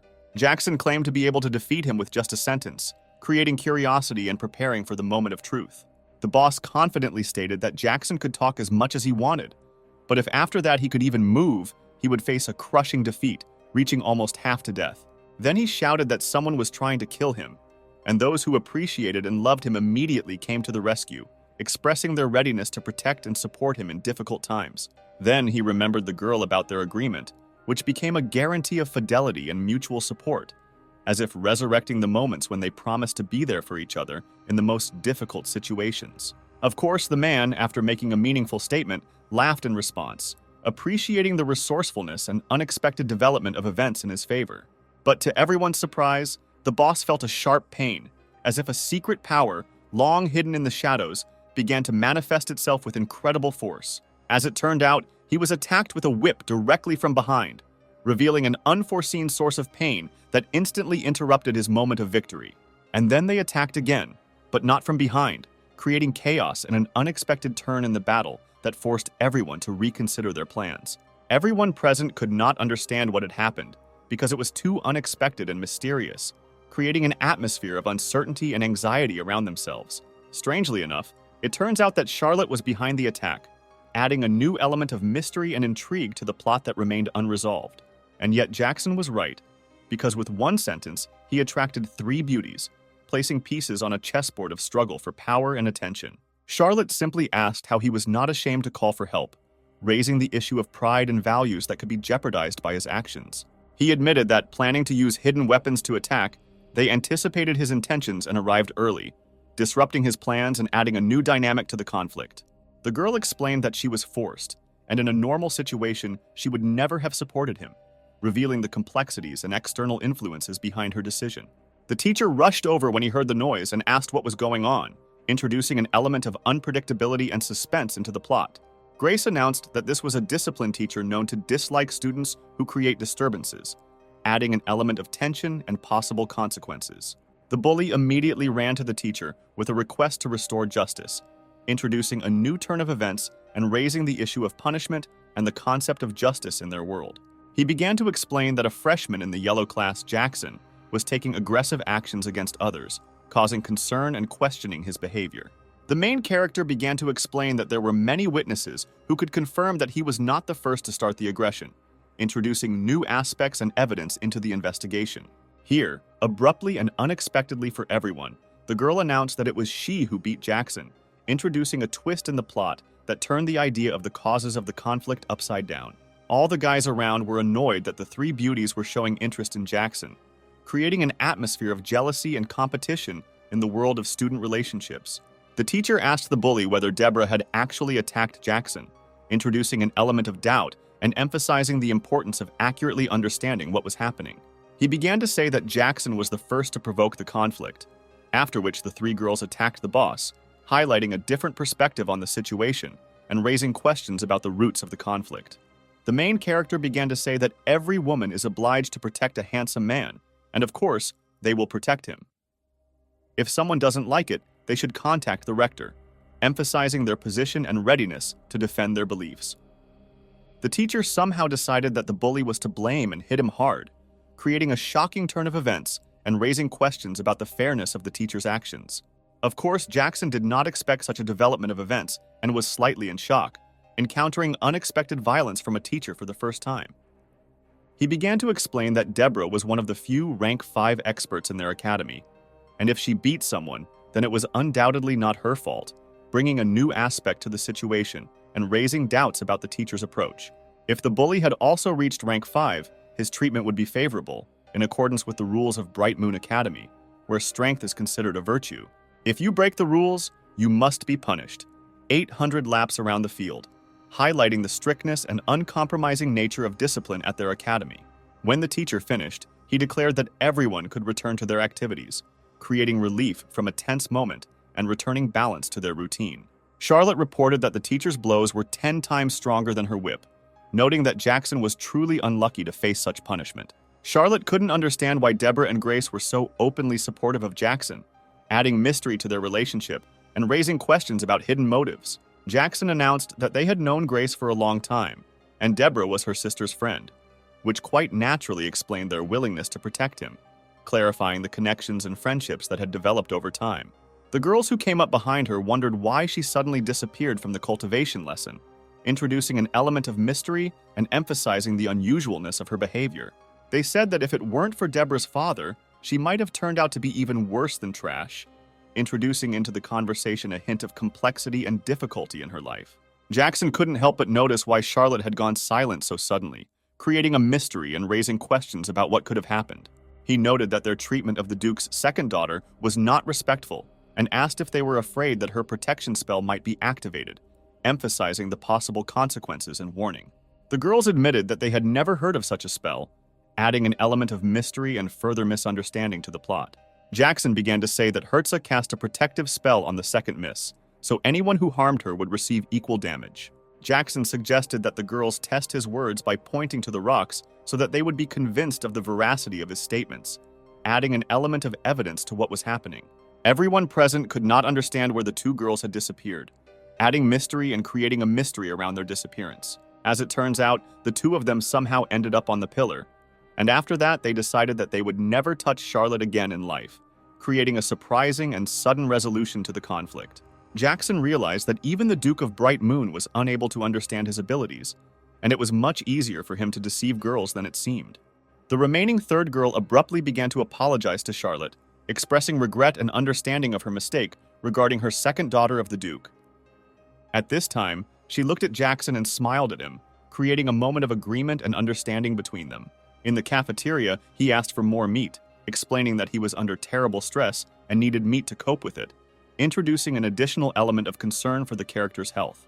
Jackson asked the system to show his rage points so that he could feel at least a little happier, introducing an element of self-discovery and the desire for psychological balance into the story. Jackson, disappointed with the lottery, decided to at least try to use the Spirit Stone, introducing an element of mysticism and a possible turn of events. The main character began to do exactly as the guy who took up the use of the Spirit Stone told him, describing the process and adding intrigue to the character's actions. But when he didn't succeed at all, he became furious and couldn't understand why nothing was happening, introducing an element of frustration and tension into the plot. The program began to explain that cultivation methods are different, and cultivating the Nirvana Phoenix Sutra requires being beaten, adding an unexpected aspect to the world of magic and training. And just at this moment, Charlotte approached the guy, offered her support, or commented on the current situation, adding even more interest to the scene. And then she completely announced that she would treat him and decided to talk and find out everything. Charlotte breathlessly asked Jackson if he could try eating more slowly, as if time had slowed down, waiting for an answer that hung in the air. The girl shook her head with displeasure, seeing how the guy was eating. Her expression indicated that his manner of eating caused her slight irritation. The girl, with a somewhat embarrassed smile, admitted that she was a little ashamed to express this, but she sincerely thanked the guy for his help today. In the shadow of the sparkling genius of her sister Alice, the girl felt the shadow of comparisons that were always made with her, and therefore they laughed at her merrily, as at children's jokes. Speechless before the laughter, she is powerless to respond, because deep down, she truly feels less gifted compared to her brilliant sister, and words are lost.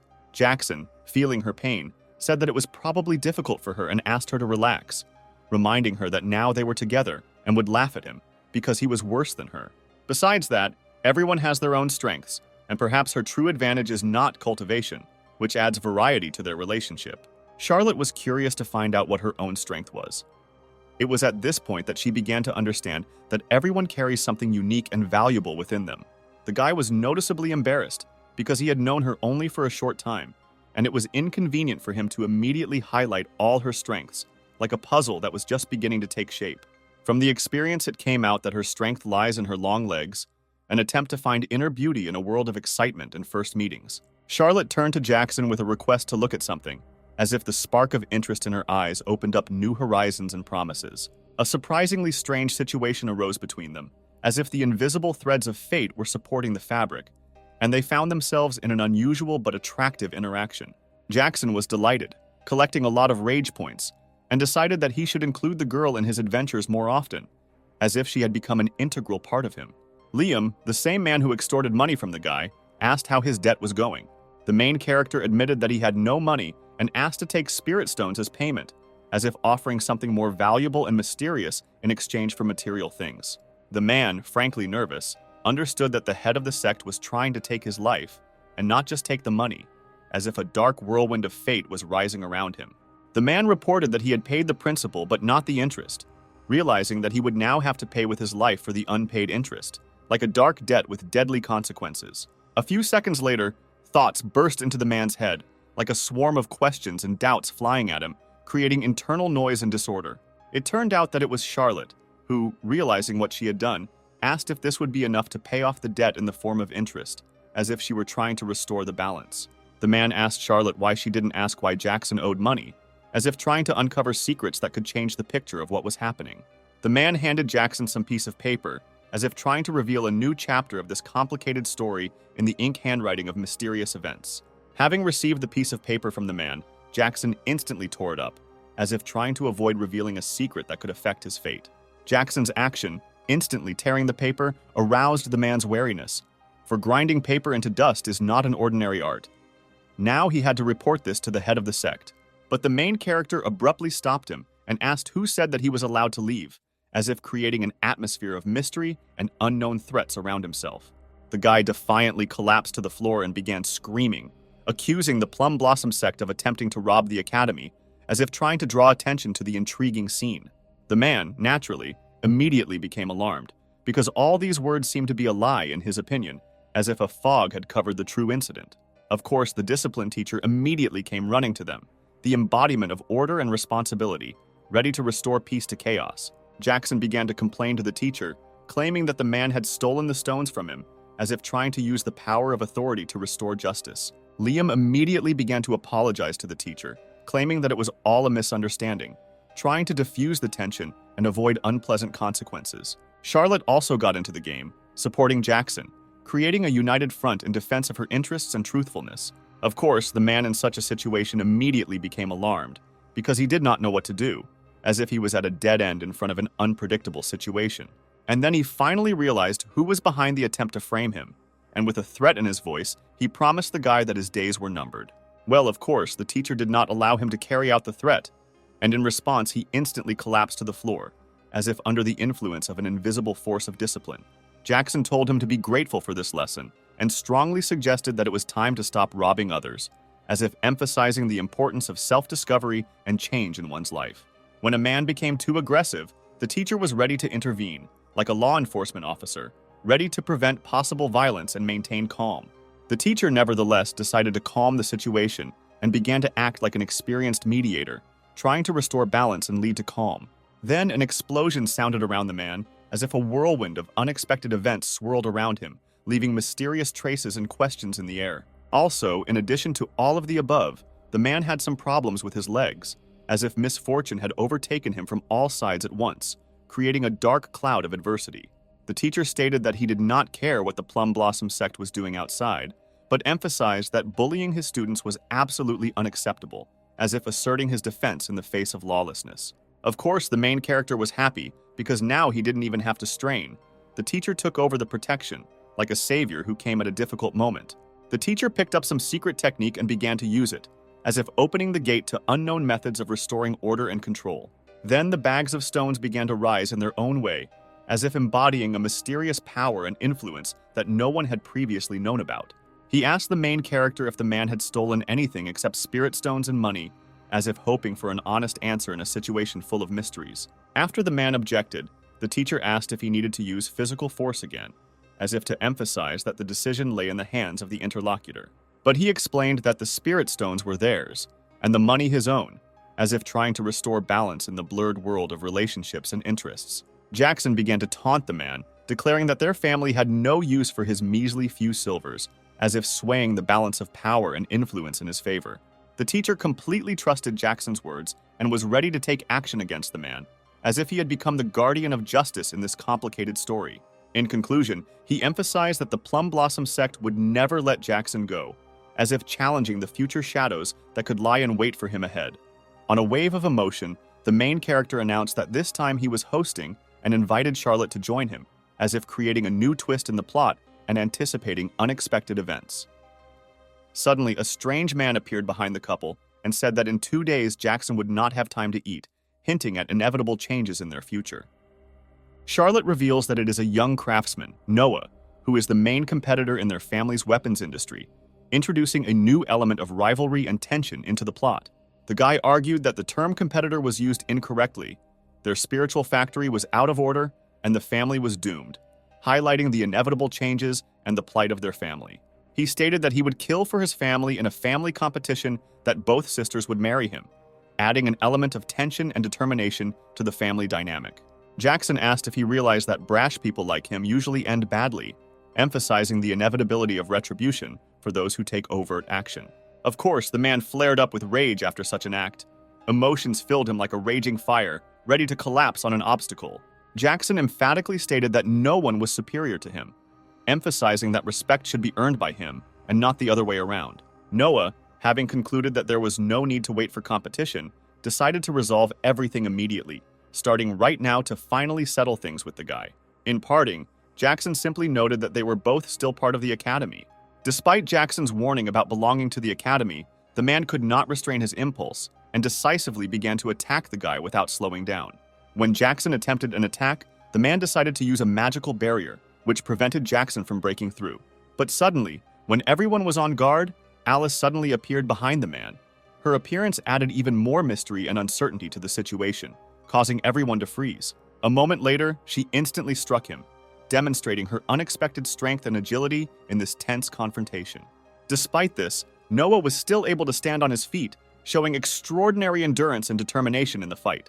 Of course, Charlotte was glad that her sister was back, and her face shone brightly with a smile of joy and relief. She considered him the fourth guy, but he suddenly rose to fifth place as the unexpected hero in her story.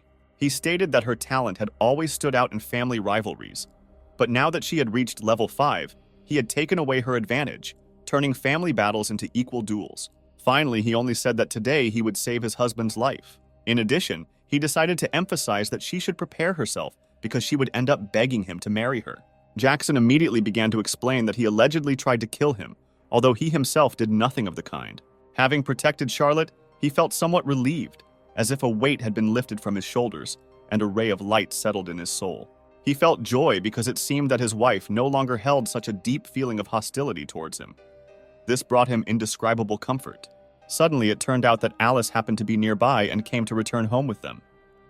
Naturally, the main character found himself in complete darkness regarding this family competition, not having the slightest idea what games were being played in his absence. Charlotte suggested that Alice be sure to give him a lesson during the family competition.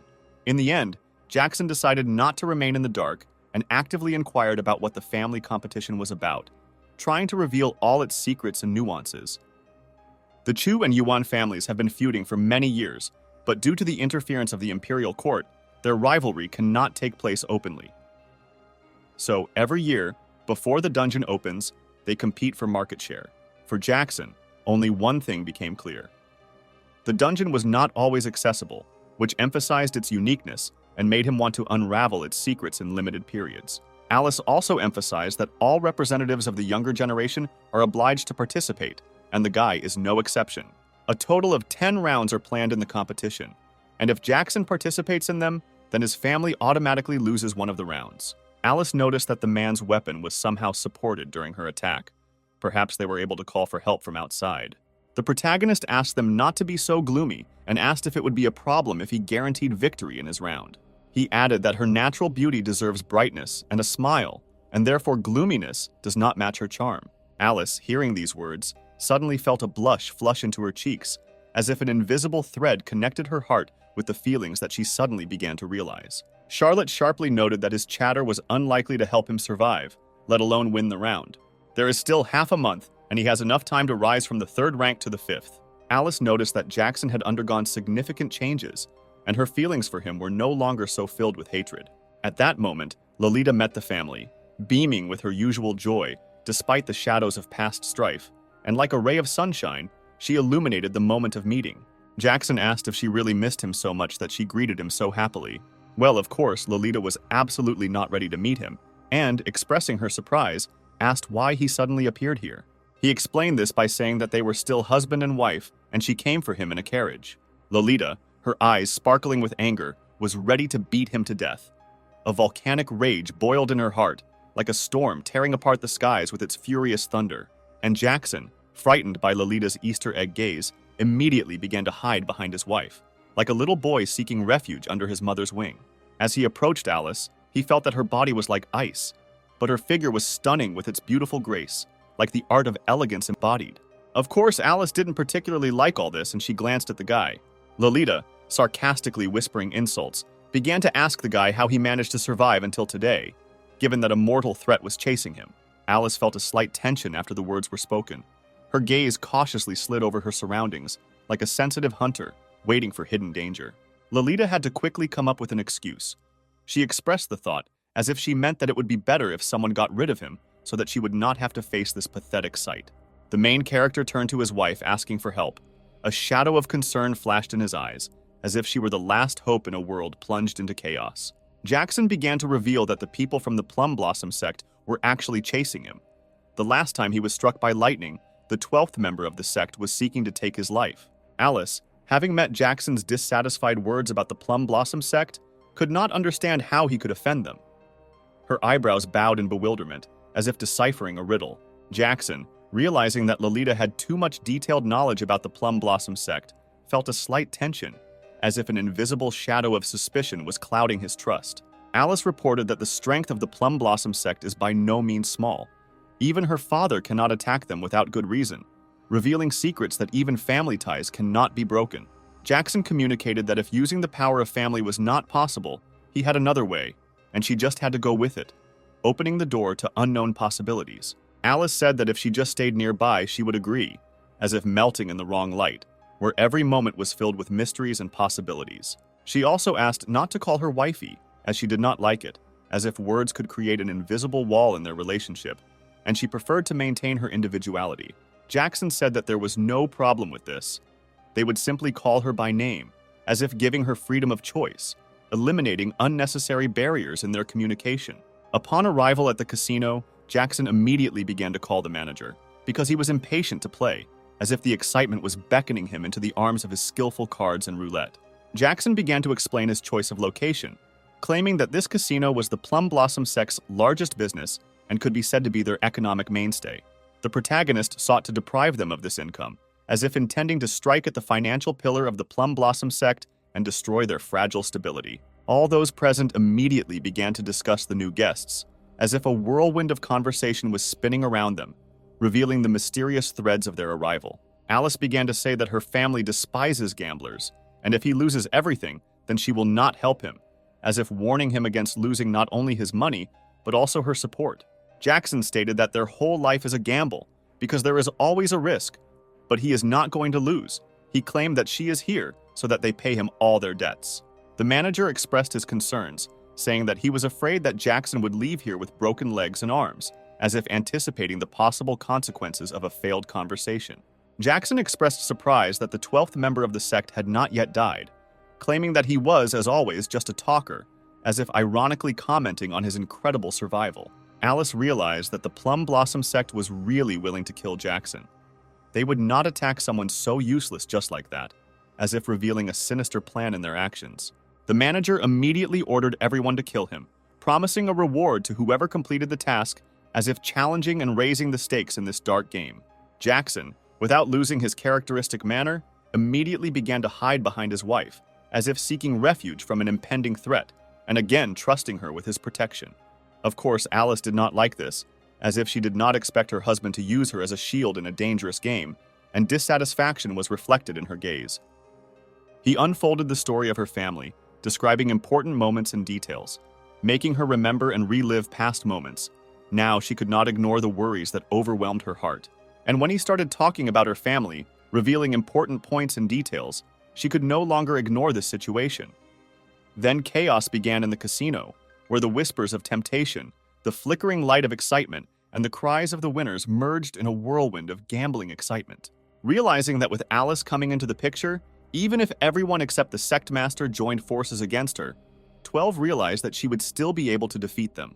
At the decisive moment, just when 12 felt pressure from behind, Alice flashed next to him, suddenly entering the game. Having quoted his own words about the desire to break Jackson's arms, Alice seized the moment and, smiling slyly, reminded him of what he had said. And as if fulfilling a prediction, Alice mercilessly broke 12's arm, emphasizing her determination and impeccable control of the situation. Jackson, perplexed, was slightly shocked, watching the unexpected turn of events and unfairly teetering on the edge of his expectations.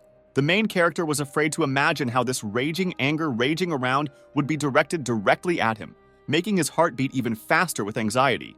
Lolita realized that with Alice here, the manager would not be able to kill Jackson, and this freed her from the shadow of fear that had shrouded her heart. 12 felt it was unfair that he had such a strong wife who could stand up for Jackson and change the course of events in this dangerous game. The 7th entered the casino, bringing with him a sense of mystery, his appearance slowing down time and adding an aura of mystery to the air. Wasting no time, the 7th immediately ordered assistance to the 12th, placing pieces on the chessboard to change the course of the game. He addressed Jackson politely, asking about his game plans for the day, anticipating the moment when passion and fate would intertwine in their favor. As if showing his cards, he said that his wife deeply hates gambling, so he just wants to try his luck at this moment. Clarifying that his desire was simply to try his luck, the man suggested using dice as an excellent choice, creating an atmosphere of unpredictability and fun. The program asked the guy to add intrigue and offered him luck pills, promising that their effect would last 2 hours, opening a new chapter in their gambling adventure. With the good luck pill in hand, Jackson and the 7th man walked into the room, as if in an encrypted space where every moment promised to be filled with surprises and excitement. Confident of losing by 10,000 silver, the man knew that neither his family nor Bright Moon Academy could protect him from the consequences of gambling this time. At this time, from somewhere in the unknown distance, the girl was screaming for help. Her desperate cries penetrated the walls and mixed with the tense atmosphere inside the room. The guy tried to calm her down, saying that despite her screams, no one could save her, foreshadowing the dark shades of mystery that could cover everything around her. In addition, he noted that she was extremely stubborn, emphasizing her character and resilience, which seemed to be indestructible even in a crisis. At this tense moment, Lolita entered the room, bringing into the room a share of mystery and hope for unraveling the mysterious events. Lolita, revealing her determination, stopped the girl with a sharp blow and sternly ordered her to leave, instilling order and restoring control in a tense situation. The guy, clearly recognizing Lolita, involuntarily expressed surprise and asked how she ended up here, trying to unravel the mystery of her appearance in this complicated story.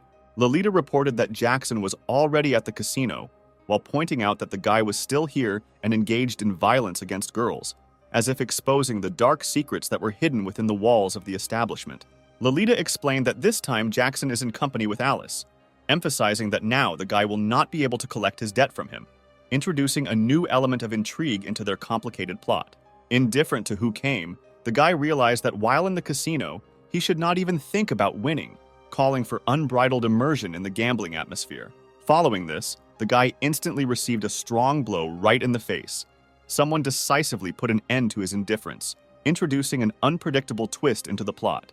Angry, Lolita remembered how last time the guy claimed that his plan was a win-win, but Jackson was still alive, raising doubts about his strategy and intentions. After calming the girl down, Jackson assured her that this time she could relax, emphasizing the change in circumstances and his intention to support her in this situation. Jackson explained that the casino always wins, and the seventh has always remained a reliable ally, never letting them down, giving the impression that luck is always on their side. The subordinate hurriedly ran up to the guy and reported that everything was going wrong, a harbinger of an impending crisis inside the casino. He insisted that the guy should go and see for himself, as if challenging the secrets and problems that could unfold within the establishment. As it turned out, Jackson won as much as 100,000 silver coins at their casino, dealing an unforeseen blow to the financial plans of the establishment. Lolita claimed that Alice was complicit in deceiving Jackson, revealing dark secrets and maintaining suspicions of betrayal. The guy believed that this was a misunderstanding, because if it was the seventh, then he probably won 100,000 rather than lost, introducing his share of doubt into the solution of the mysterious situation. Arriving, the guy heard disappointing news. Young Jackson had to pay as much as 7.5 million. The sudden turn of events added drama to the atmosphere of the casino. Instantly, the guy almost fainted upon hearing about the unexpected amount, the financial pressure dealing a heavy blow to his consciousness.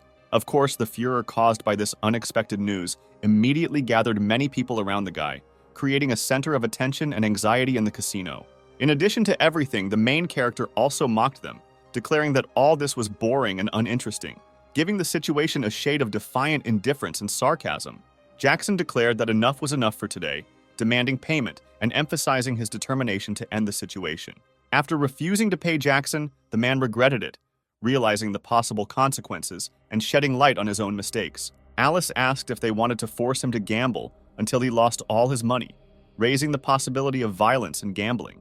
Lolita got angry with the guy and asked how this could be, because he claimed that his plans were ideal, revealing a contradiction between what was said and reality. He silently looked into Lolita's eyes, begging her to calm down, and added that he would not allow her to leave, because the path of simple understanding was always open to them, although dark forces might be lurking in the shadows, ready to devour him. Lolita sighed, claiming that this was impossible, because it seemed to her that Alice suspected her, and she was sure that she would never dare to do this. Lolita assured him that she would think of something, but he realized that he had better figure out a way to survive the young master's wrath. Otherwise, the consequences could be irreversible. A guy approached the couple and asked if they planned to leave immediately after winning just a few games. Offering to play a few more times, he expressed a desire to see his unique abilities in action. Jackson experienced an incredible shock when he learned that a high-ranking leader of the Plum Blossom sect had come to him, as if something mysterious and important had burst into his familiar world. The main character introduced an urgent demand into the conversation, to pay him the 7.5 million owed. Provided that after this operation there is still money left in the casino, he agrees to continue his gambling. Seeing no point in continuing the game, he understood that further moves were pointless if it was impossible to pay out the winnings. Approaching the head, they asked vaguely what they should do in this situation. Alice was shocked, for this 7.5 million represented 3 years of income for her entire family, which made her realize the magnitude of the stakes in their game. The head, losing patience, suddenly grabbed the man by the neck, expressing his indignation and determination in this tense moment. Alice and Jackson, succumbing to curiosity, eagerly awaited how the further course of events would unfold after the leader grabbed the man by the neck. The leader, expressing a clear intention, was ready to take extreme measures without hesitation and kill the man right on the spot. He explained that the seventh used the name of their sect, but was not a member of it, violating the sacred principles and becoming a traitor to the Plum Blossom sect. This implied that the debt was now a matter between the guy and the seventh, and if he wanted to get his money, he would have to extort it directly without linking the casino to it. Jackson, in bewilderment, could not understand what kind of circus this man had organized here. The head noted that the casino always pays its debts, but warned that if someone decides to act dishonestly, the consequences will not be for her, but for that person. Jackson boldly announced that he would soon open courses outside the casino, offering those who wish to learn the art of gambling in the open air, promising to unravel the secrets of luck in the world of gambling. Of course, excitement filled everyone's hearts when Jackson announced the opening of the courses. Everyone admired the idea and looked forward to future moments of learning to gamble under his wise guidance. Suddenly, a strong man appeared, breaking through the crowd, and, with visible determination, announced that he had been informed that there was trouble in this place, disturbing public order. Without wasting any time, He clearly warned them that under his strict supervision, it would be impossible to create anxiety. The foreshadowing of the consequences was immediately in the air. The leader instantly felt fear as he looked at the general, whose imposing figure filled his heart with anxiety. Jackson, with an ironic smile, dubbed the general a tin can, and without hiding his amazement, asked who he really was. The general flared up in anger upon hearing these words, his inner fire flaring up, creating an atmosphere of unshakable rage around him. Stating that he needed help to detain this man, the general turned to those around him with a request to intervene in the situation. According to the law, those who extort other people's property are punishable by imprisonment for a term of 3 to 10 years. In more serious cases, possible imprisonment for a longer period is provided. Jackson couldn't help but notice that these laws sounded surprisingly familiar, like echoes of legal norms with which he had already dealt in the past. The guy asked a logical question. Why should the River Patrol worry about a casino and protecting it, especially catching crimes among families and who they are trying to please with this? At this moment, his gaze went to his wife. Alice categorically informed the general that events in the city were beyond the scope of his authority, emphasizing the inviolability of power and the competence of local authorities. The Bright Moon Duchy should be ruled by a duke, and family interference in these matters violates established law and order. Alice firmly stated that she would immediately discuss this issue with the duke, while simultaneously ordering her not to interfere in the life of her family and sternly warning against possible punishments. Then, with sudden energy, Alice stripped her subordinates of all their swords, thereby regaining control and asserting her power. Jackson stated that the question of his activities, whether honest or dishonest, would be decided by the Duke as a result of a thorough investigation. Jackson mockingly asked the general if he could also be investigated for bribery and acts outside his authority, clearly hinting at possible contradictions in his activities. The leader announced that it was just a small gambling debt, and the question arises as to why they need to raise this issue with the authorities. Stating that the amount of debt was too significant, the head proposed drawing up debt obligations, trying to find a compromise and resolve the issue without government intervention. Jackson felt that he was unable to understand what the point of all this was, since all these intrigues and debt obligations seemed useless and hopeless to him. When the head will pay, and how he will pay, even if he pays, all this can be solved with one murder. Jackson heard about the need for bail in such situations and learned that he would have to post a $100,000 bail, adding even more complexity to an already confusing situation. Of course, after this, the head flared up with anger. Naturally, after such an incident, the leader's reputation plummeted, infected with indignation and doubts about his leadership qualities. Alice noted that given the amount of money he had taken and the fact that he had been forced to write a promissory note, maintaining the illusion of a prosperous future would now become extremely difficult. Jackson jokingly asked if his wife wanted a new handbag or lipstick, assuring that he was ready to buy whatever he wanted. She chuckled, asking if he was celebrating too early, and said that her family didn't like gamblers, and when her father returned, he would probably be unhappy. Alice seemed to explode with indignation as he boldly approached, her anger so palpable that there was an electric tension in the air, ready to explode at any moment. Jackson asked with a hint of irony if she had finally fallen in love with him, playing on the edge of a joke and causing a ripple in her emotions. After such an unfortunate statement from the guy, he was quickly driven out onto the street, perplexed by his inappropriate behavior. Jackson began to beg her, claiming that it was too cruel to throw him away, and begged her to let him back in, hoping for forgiveness. Alice realized that she had made a mistake in forgetting how sneaky he could be, for appearances often mask a person's true face. Suddenly, Alice realized that she had not noticed when and how Lolita had disappeared, and a quiet warning bell sounded in her soul. The girl, observing the guy's irritation, dared to ask if she liked the tea, implying that this might be the reason for his dissatisfaction.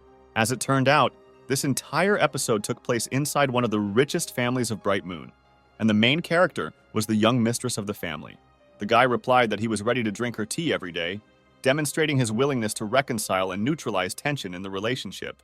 He explained that he was simply annoyed by Jackson's uselessness, pointing out the source of his irritation and expressing his dissatisfaction with his behavior. The girl expressed the opposite opinion, believing that if he is able to win 7.5 million silver in a day, then he can hardly be considered useless. The guy claimed that he was simply lucky all the time, having managed to win the magnificent heiress of the dukedom and accumulate a huge fortune. The girl, to be honest, felt slightly offended, since even the guy admitted that Alice was an unsurpassed beauty. The guy began to explain that he didn't care about her beauty, because the only thing that mattered to him was that he had her. Knowing that she was constantly being compared to Alice, the guy came up with a plan on how they could win this situation and show that they were not inferior. He offered to seduce a girl who was interested in Jackson and steal the promissory note, thus earning not only money, but also demonstrating that the beauty of the Duke's daughter could not be compared with Alice. Jackson expressed his complaints hesitantly, claiming that the blow from Alice was not only strong, but also left a clear mark on his physical and possibly emotional state.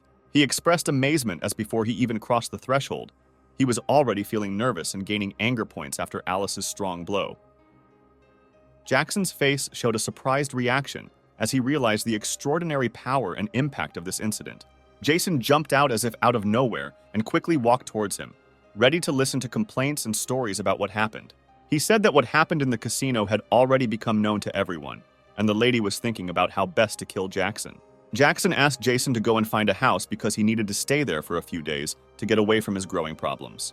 He added that the First Lady came to his defense and appreciated his praise, so the lady is not as angry with him as before.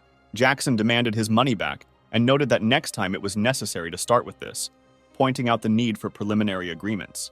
And it was at that moment that he discovered Alice in front of him, creating additional tension in the air. Her appearance gave the situation a new twist. Alice explained that she was simply stating the facts and did not intend to embellish his situation. Mom decided not to continue the proceedings and only said that he would have to rewrite the family rule as many as 1,000 times, claiming that this would be his fine. He was left in complete shock when he heard that he needed to rewrite the family rule as many as 1,000 times, and his mind was dizzy with a huge number that seemed almost impossible. This unexpected punishment seemed to tear the ground out from under his feet and forced him to rethink the whole situation. What bothers her most is the fact that since they returned from the casino, Lolita has not appeared, creating a shadow of mysterious absence and raising unrest in her heart. Jackson is sure that since she cares so much about him, it means that soon he will become a real husband to her, something more than just a temporary partner. Jackson made Jason guilty of rewriting the rules, shifting his responsibilities to him. The system warned that since the number of rage points exceeded 100,000, the alphabetic keys on the keyboard were unlocked, allowing access to new features. A now tired Jackson wondered what the alphabet key was that was unlocked after reaching 100,000 rage points. It is not clear for what reasons, but his facial expression changed dramatically, causing bewilderment and curiosity among those around him. At this time, a strange man was sitting not far from him, constantly directing his gaze at him, creating the feeling that he was under strict surveillance.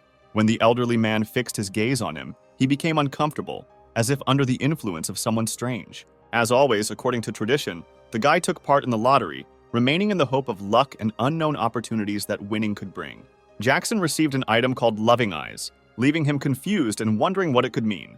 The girl began to explain that when someone looks at this object called with loving eyes, they experience all the joys of childbirth. This object works regardless of gender and works for 30 minutes after looking at it. Jackson already had an idea in his head on how to use it. The girl also could not understand why he was looking at her with such an expression on his face, which aroused some anxiety and curiosity in her.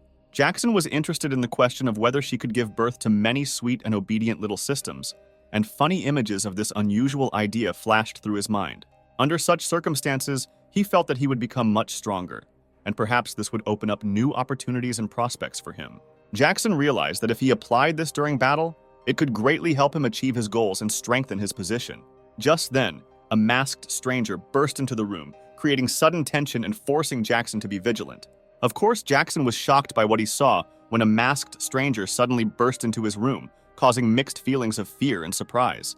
The stranger immediately began attacking him with knives, unleashing an unexpected and violent fight that forced Jackson to act at full capacity. Luckily, none of the knives hit him, and Jackson was able to escape danger by quickly responding to the stranger's attack. Now it was the protagonist's turn to attack, and Jackson, gathering his strength, responded to the attack, ready to defend himself and act. The enemy had almost reached Jackson, creating a sense of imminent threat, and the fight became uncompromising.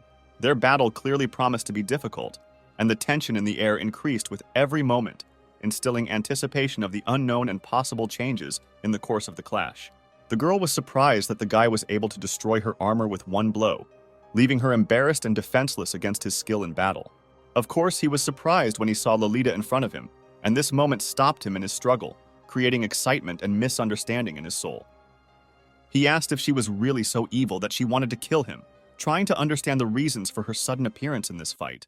Lolita became angry when he called her an old acquaintance, expressing her displeasure and indignation at the comparison. Jackson then asked if they had spent one night together, hinting at a possible past and relationship between them. The girl's nerves could no longer stand it, and she decided to attack the guy, showing her determination and readiness to defend herself. The blow was so strong that the guy flew several meters away from her, falling to the ground under the force of her attack. Fortunately, Jackson was able to stay on his feet after the powerful blow, demonstrating his endurance and strength in this fight. She realized that he had reached the 3rd rank. She didn't think that he was pretending all this time, but he was only a 3rd rank, and in her opinion, he would still die today under any circumstances. He said that his abilities don't stop there, hinting that he still has something that could change the course of events. She promised to cut out his tongue, expressing her rage and determination to take revenge for his words. She then started attacking him with knives again, trying to harm him and force him into a helpless position. One of the knives did hit him, and he fell to the floor, feeling pain and loss of control over the situation.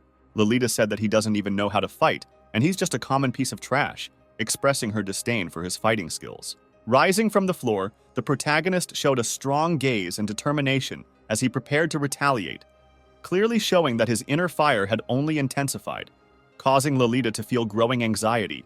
Realizing that a more serious opponent was standing in front of her, she asked if he could look beyond her, expressing her irony and calling his attention to the possibility of a broader view. To his surprise, Jackson replied that he was content to look at her, remaining determined and unshakable. And then the girl felt something strange inside herself, as if her inner instinct was telling her that something important was happening. It is not clear for what reason, but her stomach suddenly began to swell, as if she was pregnant. And this unexpected physiological moment added mystery to the situation. And as it turned out, that's exactly what happened. Jackson made her pregnant, causing surprise and shock on both sides at this moment of intense combat. Jackson began to speak, demanding that she confess who sent her, trying to uncover the mystery of who was behind her attack. The protagonist then asked if she was afraid of death, raising the question of her resilience and preparedness for the possible consequences of her actions. He said that in this case he would undress her and throw her out into the street, allowing the whole city to enjoy this spectacle, expressing his readiness for radical measures. Lolita, hearing this, was clearly frightened, expressing her alarm at possible threats and humiliations. He said that she already had few clothes, and if she did not speak, he would simply start tearing them, emphasizing his willingness to use violence to achieve his goals. Lolita told him to get ready, because there wouldn't even be bones left of him, expressing her readiness to respond to threats and show her strength. And these strange tentacles made of hair suddenly began to approach the guy, creating a mysterious and frightening sight. Then completely incomprehensible things began to happen, adding mystery to what was happening, leaving behind questions and fear of the unknown.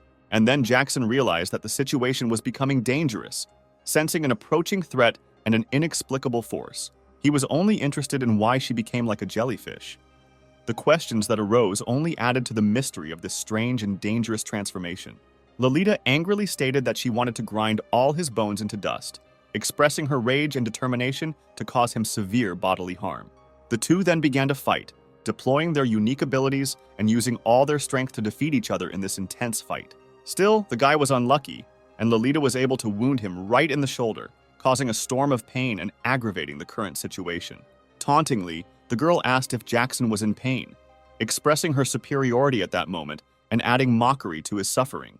At this time, Alice was knocking on the door, creating an unexpected turn in events and bringing a new element to the already established picture. Alice realized that Jackson was there, realizing that her presence was becoming a key point in unraveling what was happening and the possible resolution of the conflict.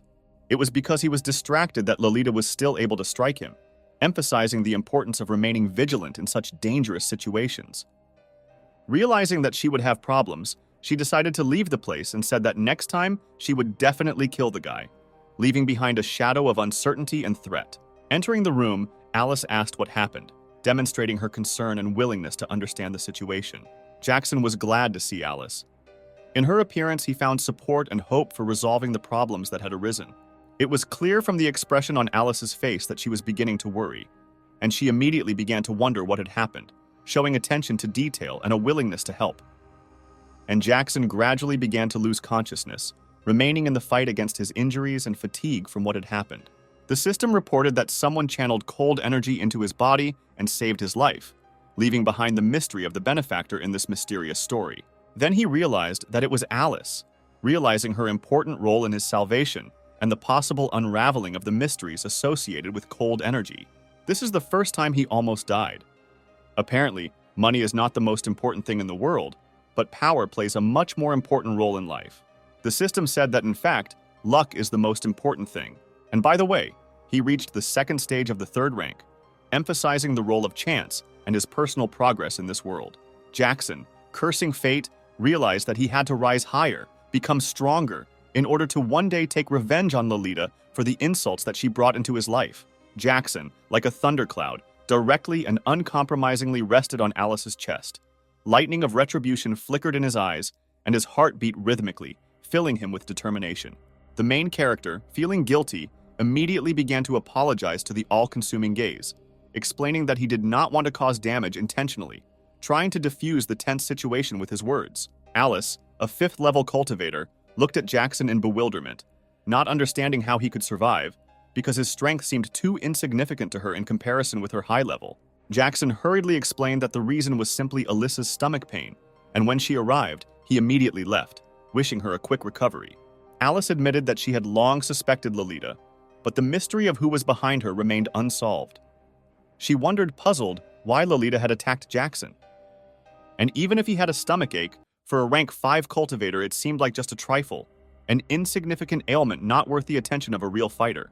At this time, Lolita lay powerless on the bed, puzzled as to why the pain did not subside, and her mind weaved complex patterns trying to uncover the mystery of this inexplicable, painful torture. The man could no longer restrain himself and told his boss that the girl's moans were embarrassing him to the limit, awakening something inevitable in him. Lolita felt aggressive towards Jackson because of the sharp differences in their views, as if their disagreement created an invisible barrier that filled the air with tension and a storm of emotions. The leader announced that Lolita had failed to commit a personal assassination, forcing the family to tighten up their defenses, making the task of assassination much more difficult and dangerous. Lolita decided that it would be best to tell the whole truth to the young master, confident that he would definitely take action and put an end to Jackson once and for all. Meanwhile, Jackson was lying on the bed, intensely looking at the ceiling, feeling the anxiety that, like a shadow, stretched across his thoughts, a harbinger of coming changes. And Charlotte, in turn, carried him water, each step bringing moments of tenderness at that moment, as if life flowed in their hands like an enchanting stream. Charlotte told the guy to start talking, looking at him with curiosity, while he lay restlessly on the bed, feeling the tension in the air, as if his story could change the course of events and reveal the secrets hiding in their lives.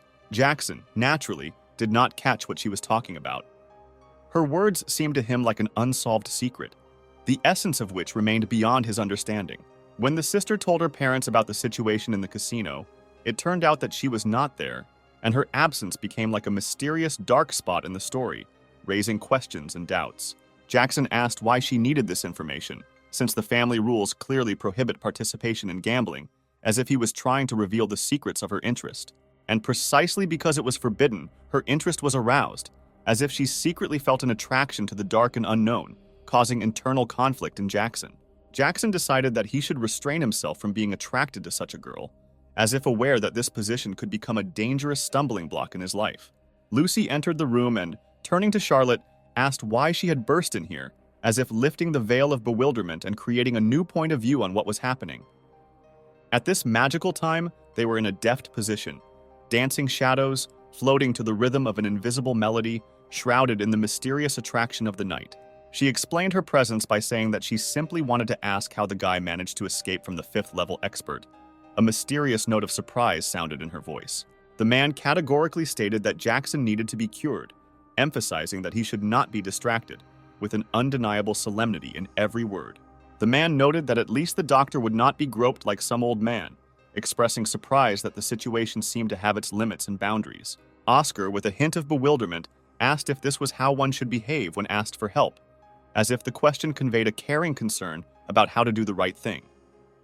Their relationship was clearly strained, and there was an invisible energy in the air, ready to explode or dissipate at any moment, creating an overwhelming atmosphere of uncertainty. Jackson was amazed to learn that the family had invited Oscar. Surprise and curiosity flashed in his eyes, because he had not expected such a turn of events, and now he had to unravel the mystery of this invitation. Lucy introduced Oscar, claiming that he was a doctor of extraordinary talent who could cure Jackson. Her words sounded hopeful, like a magical story into which they were all immersed together. The man remained despondent after his meeting with Oscar, his face expressing obvious dissatisfaction and disappointment, as if the meeting had become an unexpected turn that mixed up his routine. The main character, puzzled, dared to ask the doctor if he was having an affair with his mother-in-law. The question sounded a mixture of curiosity and mockery, as if he was testing the limits of his sense of humor in this unusual situation. She only answered that in her youth everything happened, and in these words a past full of mystery sounded, as if the ancient whisper of time was awakening in every memory. Then Oscar began to carefully feel the guy's pulse, his hands quietly exploring the beat of life. He read the secrets written in every heartbeat. Oscar said that he was lucky to come under the care of a fifth-rank expert and survive, and to recover 80 to 90% is, according to him, a very difficult but amazing luck. Jackson expressed concern for his younger brother. So much time has passed, there must be some results, and time has become a pressing issue. Oscar assured that everything would be resolved, but added that the treatment was paid. His words conveyed the inevitable shadow of worries and financial difficulties. At that moment, Jackson raised some kind of bra above him. The moment became a mysterious theater in which an unknown drama was played out. Oscar, to be honest, was surprised that the guy suddenly gave him a random bra. At this point, the concern turned into an unexpected gift, covering their meeting with mysterious humor. Jackson said that this was his mother-in-law's pilot, and if Oscar was in doubt, he suggested looking at the quality and materials of the bra. This unusual gift revealed a story of mixed feelings and surprising connections. The doctor apparently liked Lucy from the Chu family. His gaze reflected a mysterious affection, and an unknown flower of feelings blossomed in the doctor's heart. Oscar said that he had already found a way to remove the seal from him. His words sounded with a touch of hope and determination, promising a solution to the intricate mysteries. But he only lacks the fleeting lotus, the divine medicine among all medicines, and finding it will be very difficult. He was faced with the task of finding the rarest treasure in the world. Jackson said that money was not a problem and asked where to find it, his words sounding like he was willing to make any sacrifice to bring his brother to healing. Oscar was surprised because Jackson really believed that he could be bought with money, and this misunderstanding sounded a bitter note, as if the souls of two worlds collided in this moment. The fleeting lotus blooms once every millennium. One petal of this divine flower can help a person rise one step regardless of rank. The wisdom of eternal possibilities resounded in this rare phenomenon. Oscar was very annoyed that the doctor was constantly looking for profit. His anger resented the indifferent desire for personal gain in a world full of unknown secrets. And now there was only one thing left for him, after which he handed the porn magazine to the doctor. At that moment, the mixture of irony and surprise became the unpredictable course of his game. Oscar was slightly confused as to what it was, and a look of confusion flashed across his eyes as he witnessed the sudden turn in this unusual scene. When the doctor opened the magazine, he was struck by this so-called beauty. A moment arose within the pages where aesthetics met an unexpected feeling. The man said that it was too exciting, and there was frankness in his words, a sudden emotional reaction to an unusual moment. Jackson asked again if the doctor knew where to find the lotus. His voice sounded insistent and hopeful for the key to healing. The doctor said that he had heard rumors that during the opening of the dungeon, a fleeting lotus would bloom, but his healing depended on Jackson. These words conveyed a mystery and responsibility for the upcoming event. The man, looking at the guy with a questioning look, asked a question about his real intentions to enter the academy, despite fresh injuries, as if trying to unravel the secret shades of determination in his eyes, while the guy, glowing with an inner light, confidently supported his decision. Like injuries became only a test that spurred his desire for the academy. Jackson, looking into the distance, argued that even under the supervision of his test and his mother-in-law, even if he was on his last legs, despite all the difficulties, he would not miss the opportunity to join the academy. It turned out that Jackson had been assigned a bodyguard, with the condition not to provoke others, and now, like a shadow, he carefully monitored his surroundings, maintaining a restless calm. Charlotte, blinking skeptically, didn't trust Jackson and asked if his action was an attempt to appease them while he tried to assert his sincerity. Charlotte advised him to relax, assuring him that she would accommodate him at the academy, and then, after dinner, invited him to visit, promising delicious meat as a treat. Jackson, thinking about how the people from the casino and Lolita tried to kill him, noticed the lack of dedicated bodyguards, despite the man's assurances that they were there. Suddenly, at this time, someone lost control of the horse, and the horse's bestial excitement pierced the night air, creating additional tension in the mysterious atmosphere. Charlotte and Jackson immediately noticed the incident, their gazes connecting in a lightning-fast reaction, overreacting to the unexpected moment in the night scene. As it turned out, the carriage was bearing its mysterious fate straight towards Charlotte and Jackson, their eyes widening in surprise as they realized the approaching misfortune. It suddenly became clear that the bodyguards did exist, and having decided that they needed to protect the mistress and master, they stood up, ready to confront the unexpected threat. Now Jackson, fully aware that he was indeed being guarded, looked with a look of surprise and gratitude towards those who had suddenly stepped into the role of his protectors. At that moment, one of the men deftly jumped onto the carriage, taking control of the horse into his own hands, as if embodied in the decisive hero of the night scene. Consequently, as a result of this daring maneuver, the girl fell out of the carriage, creating a sudden twist in the night's incident, like a dramatic twist in the plot. Jackson, a little scared, expressed surprise at the developing situation, his eyes widening, reflecting the unexpected excitement in this night scenario. And as it turned out later, the girl uncontrollably flew straight at the guy, creating a whirlwind of emotions and turning their world upside down at this mysterious moment of the night. When she pushed her breast into his face, he couldn't believe they were a size 4, because they were surprisingly soft, creating a strange contrast in this moment of incredible collision. He asked if everything was all right with her, and added that he deliberately did not touch her, showing concern and puzzlement in this exciting moment of nighttime rapprochement. She explained that Jackson protected her with his body, expressing deep gratitude, and naturally could not blame him for what happened, creating an atmosphere of unpredictable alliance in the night's incident. And then Jackson realized that in front of him was a real goddess, saved by him in the night atmosphere, as if revealing the incredible to himself in his own intoxication. Charlotte was petulantly angry that he had knocked her down without paying attention to her condition, and still hugs Alice, creating a whirlwind of emotions in this moving scene. Charlotte was angry at a girl named Agatha because she already had a fiancé and was seemingly seducing her future son-in-law, creating hostile tension in the evening.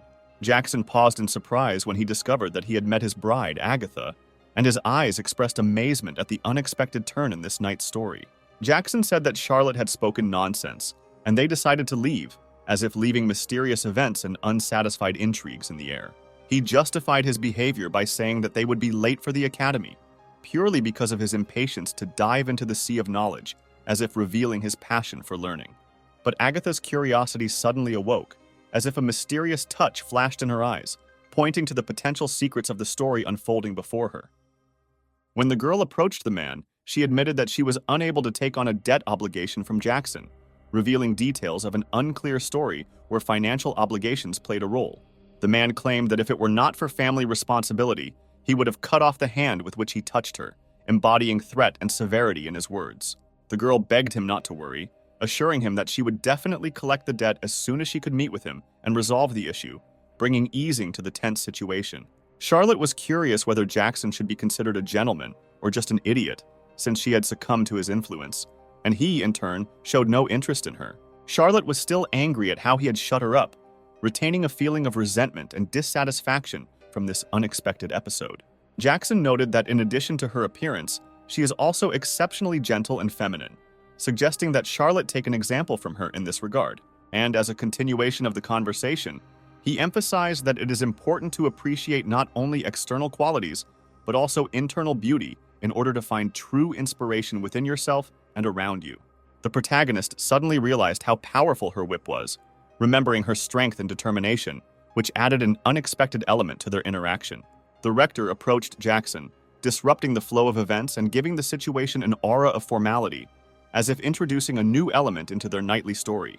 He noted that perhaps due to this unusual turn of events, he was able to see something beautiful brought into their everyday lives, as if opening up new dimensions of perception. Then he began to tell what he had noticed by chance, adding mystery and interest to his words, as if introducing new secrets and circumstances into the story. The formidable girl said that she had visited Jackson, adding even more intrigue and tension to their conversation, as if revealing new aspects of his life. She was interested in why he came to her, giving the general mood of the conversation a note of mystery and riddle, as if unraveling the motives of his visit. As it turned out, the main character only wanted to offer a deal, considering it extremely profitable, revealing his plans and ambitions in this night conversation. He began to say that the Silverhook Casino owed him $7.5 million, offering access to the dungeon as debt compensation, divulging new details of his ambitious plan. The rector began to explain that access to the dungeon was only granted to the best students of the academy, emphasizing that she could not allow entry arbitrarily, giving the discussion an air of importance and exclusivity. Jackson asked to dispense with these rules and asked if she decides something, because she is the rector here, raising the question of her power and influence in this situation. The girl replied that she did not have the right to immediately issue him a permit, but could help him obtain it in an honest and fair way, emphasizing her willingness to support fair processes. Jackson stated that he provided her with all of his resources and that he relied on the girl for the rest, expressing his dependence on her help and determination in this situation.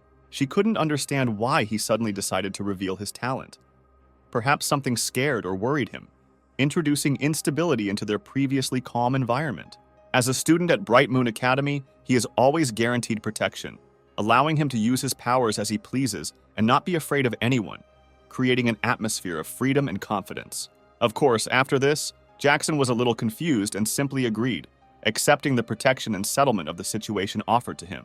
After the meeting, Jackson decided that the girl had fallen in love with him, trying to get rid of debts and resolve the issue in the dungeon, not suspecting anything that everything would go so smoothly. Jackson was approached from behind by a teacher who asked why he had not reported his presence, introducing an unexpected turn in events and demanding an explanation. The man reported that Jackson showing up unannounced was rude, and unless he had a valid reason for being late for a couple, he would take away all his points, creating a tense environment. So excited, the main character rushed into the classroom where the mathematics teacher, the most problematic of all, was located, as if ready to face the challenges that awaited him there. The protagonist reported that the rector called him into her office and asked if this was a good enough reason for missing classes, facing the possible consequences of his decision. The man could not understand why the rector was calling a student with a lower level, excited by the unexpected call and trying to unravel the mystery of this meeting. The angry teacher announced that the guy will not pass his math this semester, signifying serious difficulties and challenges facing the main character. He argued his position by saying that he was a teacher and what he said would come true, as if emphasizing his power and steadfastness in his decisions. Jackson asked if this meant that this was only true if he remained a teacher, and if he stopped teaching, the threat would not be valid.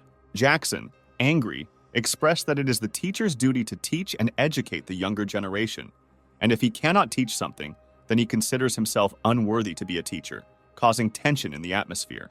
Jackson proposed an unusual competition. He and the teacher would ask each other 20 questions, and whoever got the most points would stay at Bright Moon Academy, while the one who got the least would have to leave immediately. Of course, everyone present did not believe that Jackson could win, creating doubts about his abilities and adding tension to the atmosphere. The man, in turn, of course agreed, because no one in the entire duchy could surpass him in mathematical knowledge, asserting his unrivaledness in this area. The teacher was ready to throw him out of the academy once and for all, preparing to take extreme measures and emphasizing the seriousness of the situation. Jackson was lucky to graduate. If he didn't win now, his 4 years of training would have been wasted, which would add extra stress and significance to the whole situation. Unlike the mystical world, which emphasizes martial arts, its civilized world values technological progress, creating a huge gap in the development of mathematical knowledge between the two worlds, comparable to the difference in intelligence between aliens and humans. Bright Moon Academy, despite its status as equivalent to a modern university, surprised with its standards in mathematics, remaining at the school level, creating an unusual dynamic compared to the academic standards of other educational institutions. Everyone present was waiting for something, a feeling of uncertainty hanging in the air, creating irreconcilable tension in the atmosphere of expectation. The girl and guy came to see what was going on, adding an additional element of curiosity and possible intrigue to the already tense situation. It is unclear for what reason, but the guy was very surprised, introducing an element of surprise into the situation and arousing additional curiosity. Jackson looked questioningly at the teacher, emphasizing the moment when, it would seem, the lesson should have ended, and suggested that they hurry up, given that the training time had already expired. The man, convinced of the strangeness of his questions, was worried that the guy might win, if he could easily answer all the mysterious obsessions flashing through his mind. The teacher, perplexed by Jackson's ability to test anything, considered the idea of apologizing and filing for expulsion to avoid the added embarrassment of carrying this burden in the dark. The girl who came in expressed a desire to become a witness, offering to check out their work, perhaps with the goal of bringing her perspective and input into their creative process. It was revealed that it was Barbara, the third most beautiful woman in the entire academy, adding mystery and sparkle to her sudden appearance. Jackson felt that the teacher and the girl knew each other, detecting nonverbal cues that surfaced in their interactions and revealed secret connections. She explained that she was just passing by chance, inserted a comma, and asked if the teacher shared the opinion that she was not worthy of checking his work. The teacher was sure that the guy would not only not be able to win, but also would not be able to prove himself in front of the beautiful lady, adding additional complexity to the internal challenge. The main character expressed his full readiness and expressed the hope that the girl would be attracted to him only because of his appearance. Barbara, offended by Jackson's words, threw 10 sharp arrows of discontent at him, which was immediately reflected in her hostile look and cold reaction. Barbara announced that she would review the entries based on the responses provided by both parties, emphasizing neutrality and a desire for objectivity in her decision. The man warned that it was too late to leave, and all he could do was pack his things and leave the academy, hinting at the inevitability of consequences. Jackson was aware that the man was usually irritable, but today he lost his temper, showing a complete lack of control and remaining on the verge of emotional collapse. Barbara explained that Jackson had a full range of 20 out of 20 correct answers, casting doubt on his competence and causing a consternation of surprise on the part of those present. Apparently, the teacher misinterpreted the situation and concluded that Jackson did not answer any questions correctly. Barbara expressed her disappointment and noted that Jackson answered all the questions correctly, but was still awarded 0 points, creating a mysterious and unclear resolution to the situation. Of course, none of those present could believe this, and there was general bewilderment in the room at Barbara's inexplicable decision. Barbara admitted that she may not be the best at math, but she claims to be able to tell the difference between wrong and right answers, causing even more confusion in the audience. The man was sure that the guy was definitely cheating, considering this the only possible explanation for what was happening, and expressed his dissatisfaction with this supposed dishonesty. The teacher stood his ground, claiming that no one respected him, even despite his persistent defense of his position in the current situation. Finally, admitting defeat, he decided that although he may have lost the battle, he still had to inflict damage on this boy in order to at least somewhat compensate for his losses. It is unclear from where, suddenly something unknown flew at the man, causing surprise and fear of the unpredictable development of events. To the surprise of everyone present, it turned out that it was shoes, filling the room with shock and creating a mystery around the strange events. Apparently, he was flying too fast, because his presence was even evident in the explosion, adding mystery and danger to the air vortex. In a frantic rage, the teacher seemed to become part of the wall, her figure smoothly merging into the structure, expressing rage and disappointment, as if the walls themselves were reflecting her inner explosion. An atmosphere of uncertainty hung in the air as the rector and Thomas burst into the classroom, their presence adding mystery and an unexpected twist to the course of events, breaking the routine. Thomas announced that if a guy is injured, he will definitely show emotions and shed tears, creating anticipation for a sensual and emotional turn in events. Jackson was surprised to notice that this beautiful teacher's breasts seemed flat and firm, giving him an unfamiliar perception of her physical form. And suddenly it dawned on Jackson that there was a guy in front of him, causing awkwardness and misunderstanding in his ideas about the person he was interacting with. Of course, he immediately retreated from Thomas, feeling embarrassed and surprised at the unexpected discovery, mutually changing his view of the new reality. The rector announced that due to a teacher assaulting a student, he will be expelled from the academy today, emphasizing zero tolerance for violence and protection of the student community. Given Jackson's outstanding talent in mathematics, he was entrusted with teaching the class pending the search for a new mathematics teacher, recognizing his expertise and providing an opportunity to share his knowledge. Jackson may be standing away from the teacher because of me, but at the end of the day, he is still a teacher. She asked to follow the rules and respect him, emphasizing the importance of mutual respect in a learning environment. The main character liked that the rector protected him, creating a feeling of support and confidence in his own actions. She ordered him to report immediately to the staff room, expressing urgency in her voice, and only then return to class, leaving him waiting and emphasizing the seriousness of the situation. In addition, She revealed that she had appointed Thomas as a cultivation practice teacher for DA-level students, making an unexpected twist in the distribution of responsibilities and raising new expectations in the classroom. Everyone present was glad that they would now at least have a couple of cultivation practices, creating a sense of expected and beneficial changes in the educational program. The rector explained her decision by saying that she appointed Thomas as a teacher not to favor Jackson, but to act fairly and ensure equal opportunity. Jackson said he couldn't help but want to show off his talents and asked who Thomas was, emphasizing his personality and expressing curiosity about the new teacher. Thomas immediately approached the main character and announced that it was him, meeting Jackson face to face and bringing an unexpected twist to their communication. Jackson immediately made no attempt to slip away and announced that he was heading to the staff room, emphasizing his readiness for responsibility and demonstrating honesty. Thomas said that many may call the guy a worthless playboy, but to him he seems quite innocent, expressing his own point of view on Jackson's personality. Jackson didn't understand why they were asking him so many unnecessary questions, because he already knew the man, expressing his bewilderment at the excessive retrospectiveness in their communication. He explained that as a student, Jackson took a teaching position, and the academy continues to bully him about it, which naturally makes him wary of individuals like Jackson. What he wanted to tell him was that he didn't care how he became a teacher, but if he ever got him into trouble, he'd be in trouble. Jackson, with a mocking tone in his voice, suggested they go together for a foot massage, adding lightness and humor to the atmosphere despite the tension of the moment. Impressed by the bad joke, he realized that interacting with men remained a challenge for him, and he had not yet learned to find common language in such situations. And suddenly, perhaps unexpectedly for everyone, Jackson noticed the teacher who had been fired, causing silent surprise and mystery around the reasons for his appearance. Approaching him, Jackson asked if he had finished packing, revealing traces of disappointment and uncertainty associated with being fired in his eyes.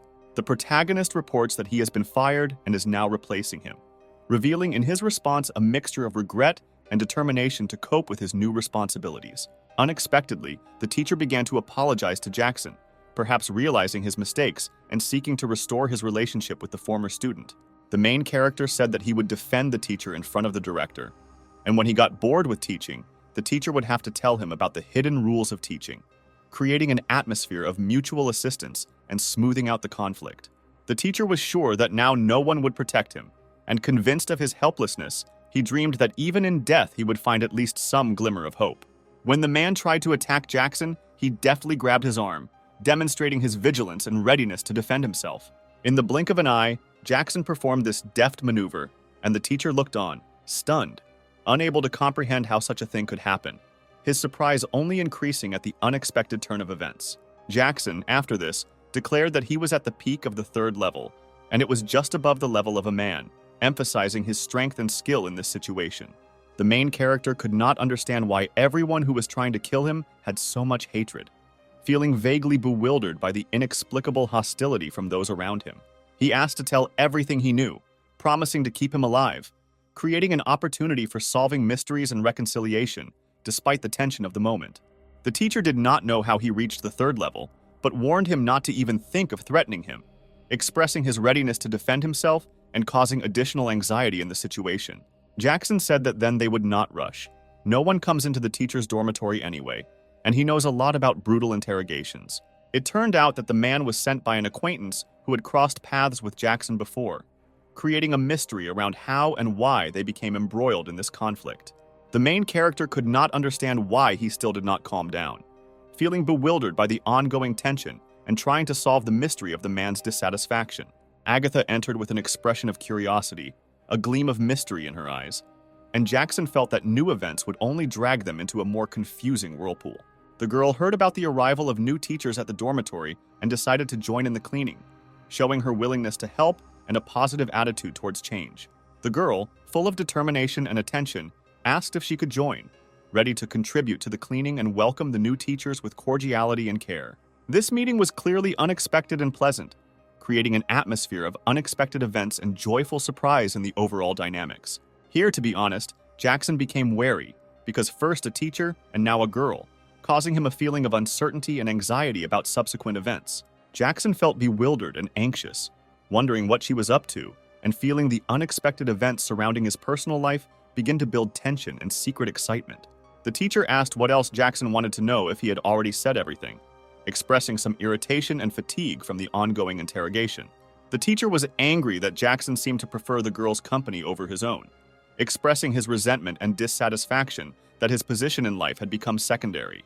Agatha asked if everything was okay with his leg, showing care and attention to his physical condition, creating a moment of intimacy and support. The girl said that this would not work because the legs are very important for cultivators. Even a small injury to the little finger could cost him his life, emphasizing the seriousness and importance of physical health in their profession. The main character noticed that she was even more beautiful up close and could not believe that the groom allowed his beautiful bride to seduce him, feeling a mixture of admiration and dissatisfaction in this unexpected situation. Jackson said that he would be very pleased to teach her in the future, expressing his willingness to share his knowledge and experience with this beautiful girl. The girl asked to try his food, noting that the wine was also homemade, creating a moment of exchange and strengthening the connection between them. Jackson admitted that it looked delicious, expressing his joy and satisfaction at the positive reaction to his culinary efforts. However, alcohol plays with the mind, without knowing how to control oneself, and one should be more careful with this, calling for caution and responsible drinking. Jackson agreed that she was a fine actress, as her anger was skillfully hidden behind her flawless face, highlighting her skill in the art of masking emotions. She added that his fighting prowess and intelligence were truly admirable, and the toast was an expression of recognition and respect for his unique abilities. The main character wondered if her fiancé would be angry for her being such a waiter at his bedside, showing some concern for her relationship and emphasizing the sensitivity of the matter. She began to tell him that perhaps this would amuse him, but she had no part in this political marriage.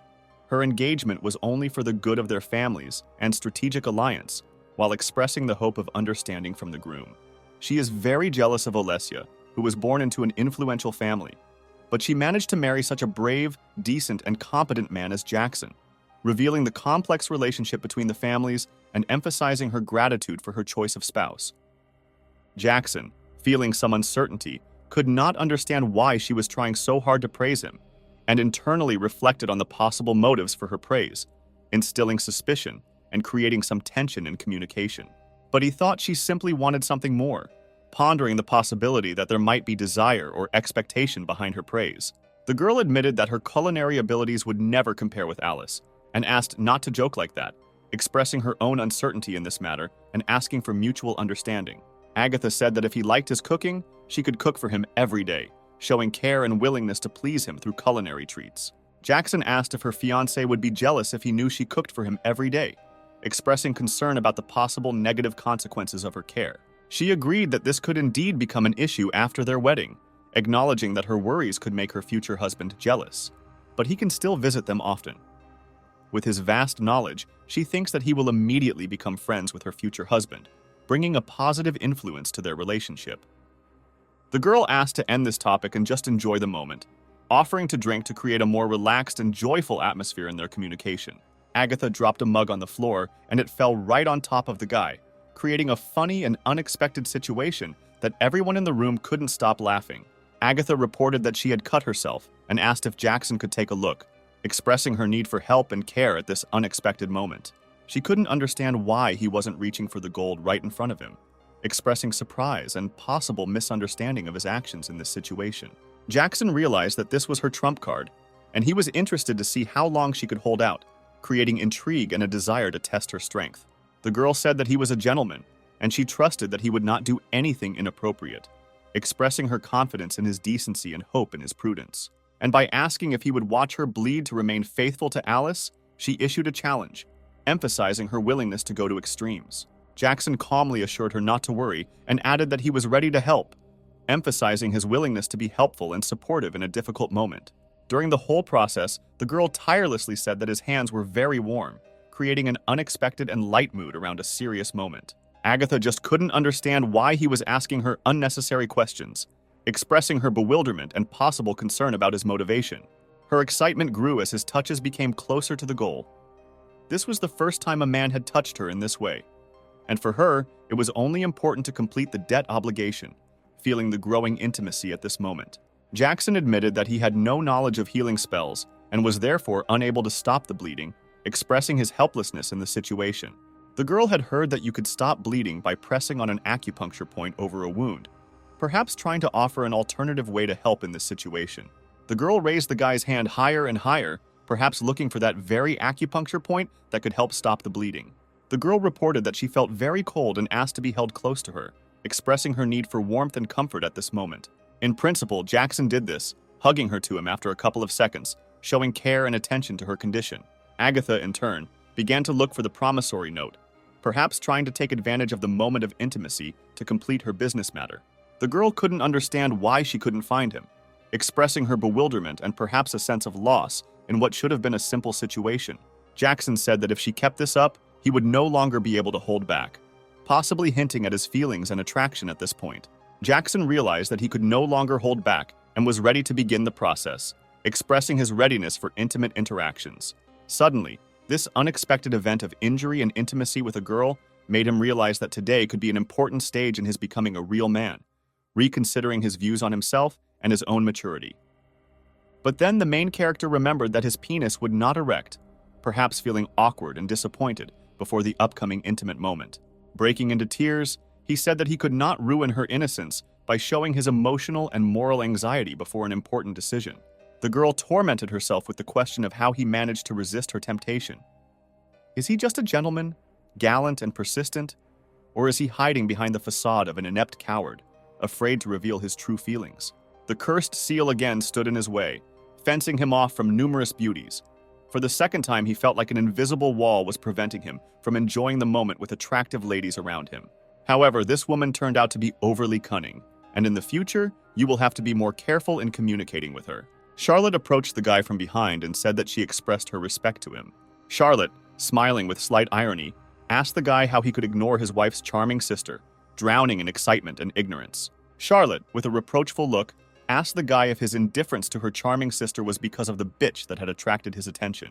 Charlotte, expressing her dissatisfaction, turned to the guy, wondering why he ignored her sister's charm, and even asked if he had cheated on her. Charlotte noticed that he smelled just like her, as if the scent of their perfume had merged into an incredible bouquet, filling the air around them with sensual harmony.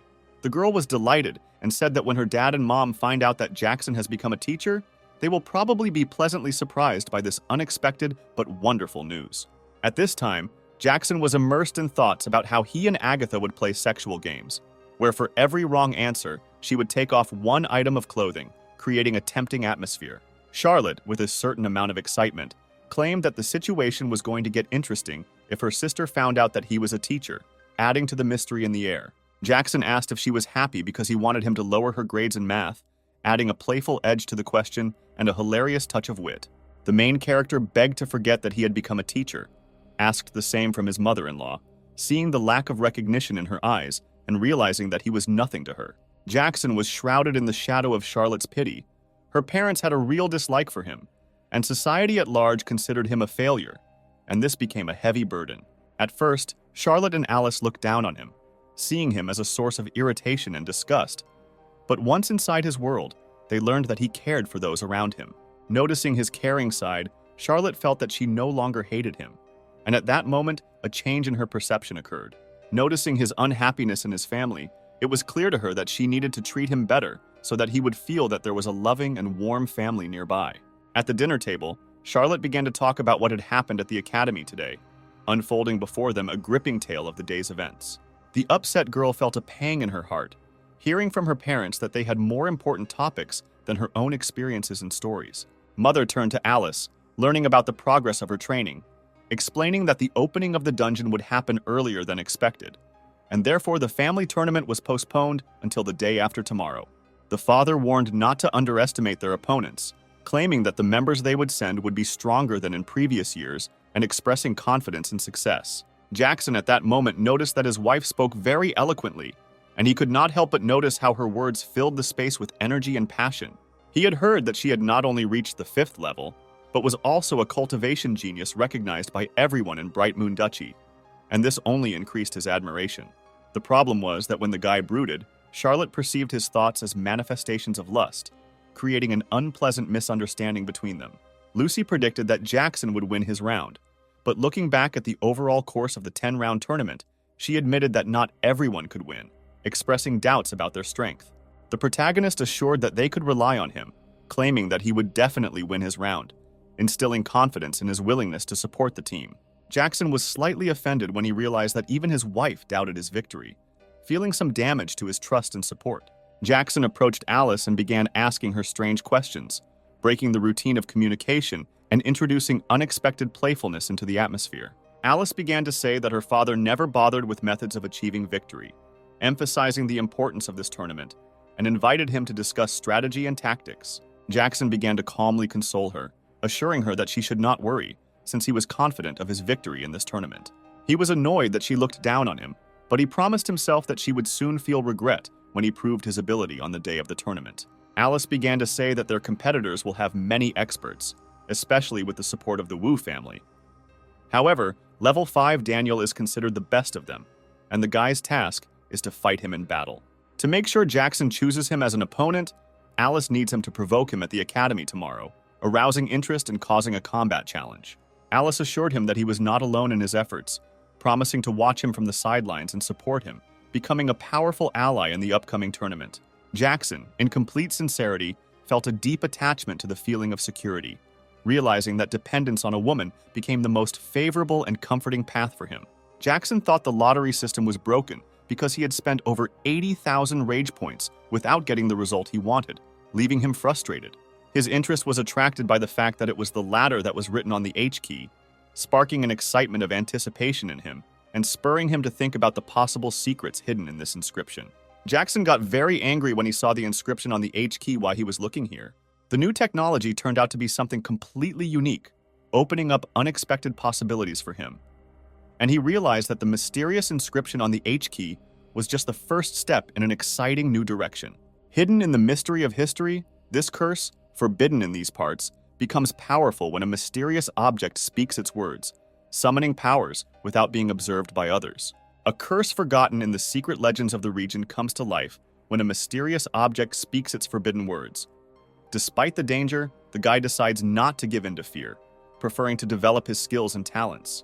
Having reached the third stage of the third level, the guy realized that his current strength gives him the opportunity to summon a strong wind twice more, revealing to him new facets of mysterious abilities. Despite the improvement in his powers, the guy is not yet able to unleash their full potential, and this becomes a challenge for him, requiring further effort and self-knowledge. The man, approaching the guy, inquired whether he had reached the third stage of the third level, emphasizing that he apparently skillfully used his skills at one time. The man heard about the guy's intention to fight Daniel, and reflections of long-forgotten battles flashed in his gaze. Past battles were revived in his memory, adding mystery to the upcoming clash. Jackson said that the guy was once defeated by him at the academy, and from that time on, a deep resentment arose in him, creating a shadow over their relationship and adding tension in the air. The new man is convinced that the whole conflict is stupid. Even if Alice hates him, in his opinion, she should not have chosen him as a target. Stating that the situation was beyond all limits, he promised to provide the guy with a set of combat skills so that he could provide protection if something suddenly happened.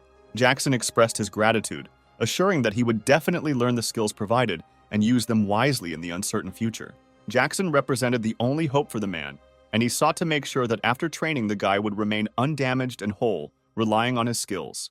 The man began to transfer to the guy the cultivation method and skill of the helianthus phenomenon, the most complex and powerful in this era, claiming that its complete mastery would guarantee a solid victory. Considering the guy's talents, he doesn't need any special knowledge. The main thing is to hold out under Daniel's attacks, and for now that will be enough.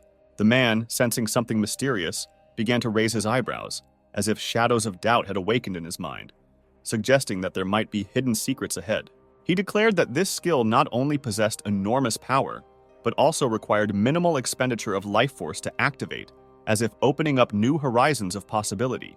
He is stunned, trying to comprehend how this is possible, because even with extraordinary talents, it would take 6 months to master this skill, and he has already mastered half of it in just a few hours. Only castrated humans can master these skills, and perhaps his unique physical condition accelerated the learning process, opening the door to incredible abilities. Impressed by this, the man realized that he would soon enter the tournament and should now work hard on his cultivation, aiming for unknown heights. Only Jackson must remain silent about this, keep the name of the skill from prying ears and not share his knowledge with anyone.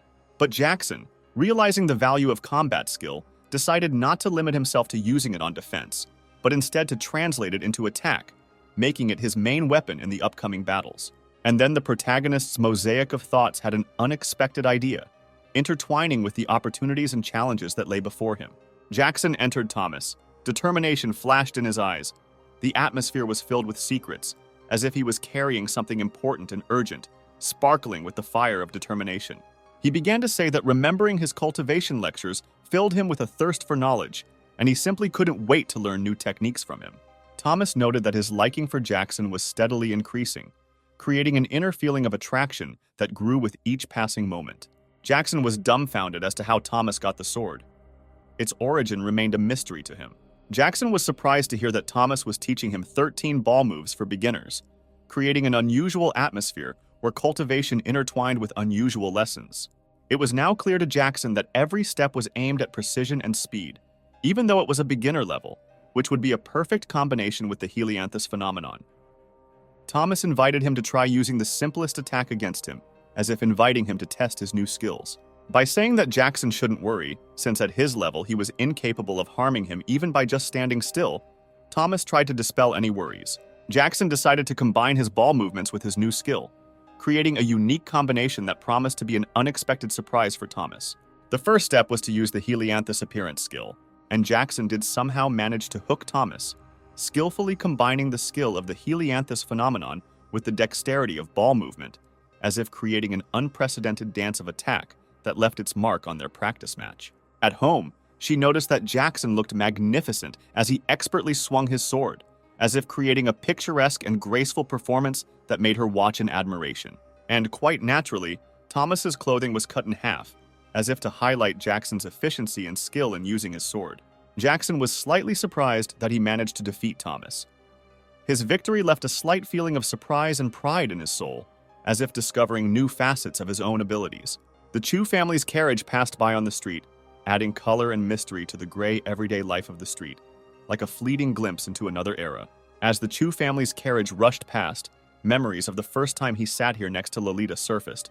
But now those moments were marked by betrayal, creating a complex web of memories and feelings. Charlotte asked if he should be whipped, her voice sounding playfully threatening, as if she was contemplating the possible punishment. Alice began to say that a political uprising is currently taking place, and all sides are looking at each other with wariness, which, according to her, is quite reasonable in this situation.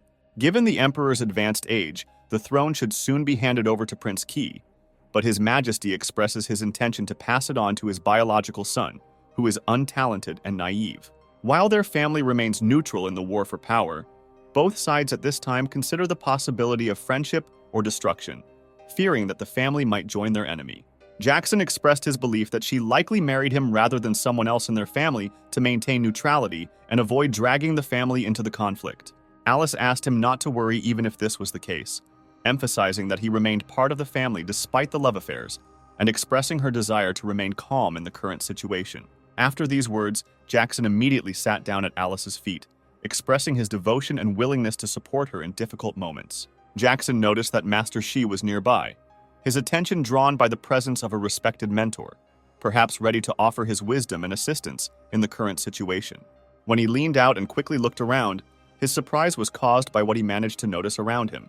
All the girls present marveled at how handsome Master Shi looked, creating a general admiration for his presence. The master approached the carriage, looking around it questioningly, and asked if Alice was inside. His voice sounded calm, but care and attention were visible in it.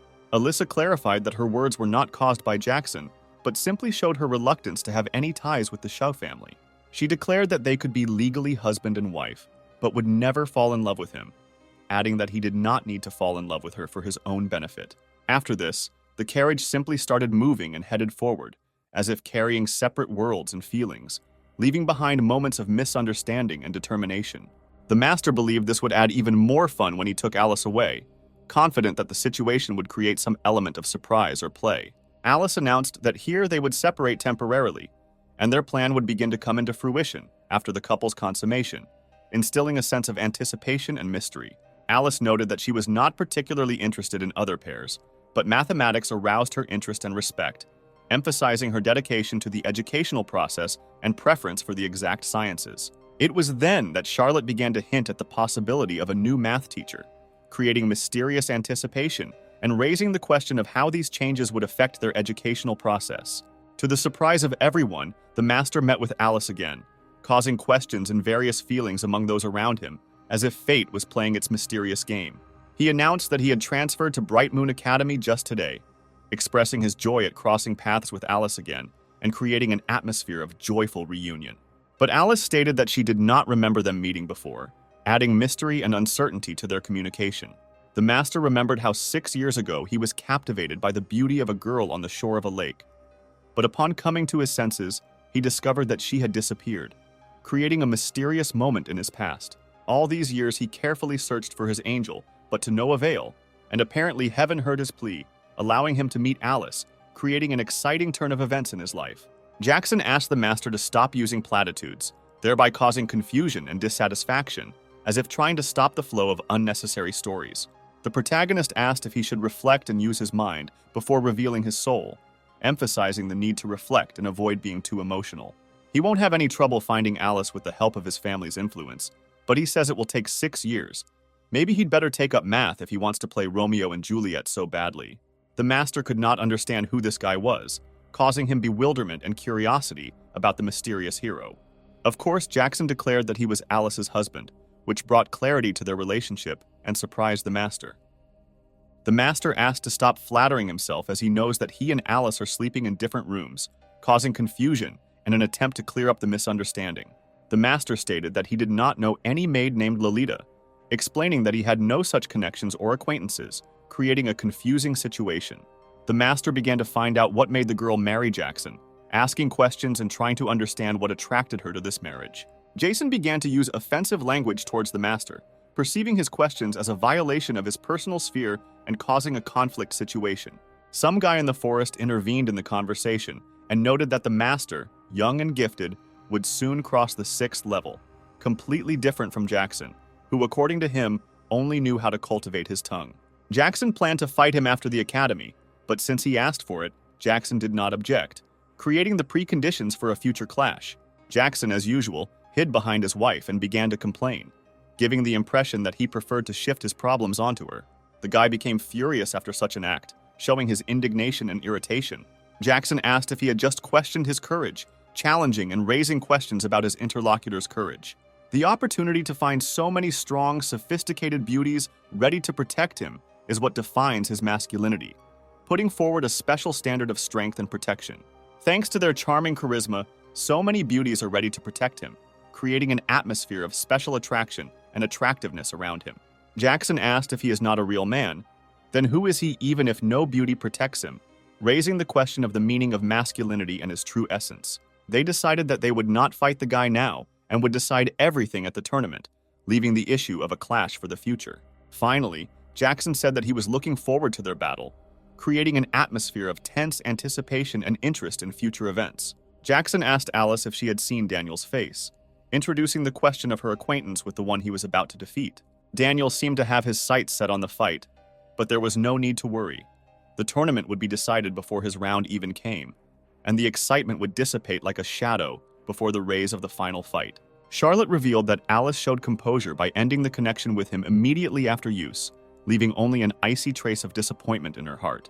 However, Jackson, despite everything, decided to look into the mathematics lesson, see what was happening there, and perhaps find something fascinating among the numbers and formulas.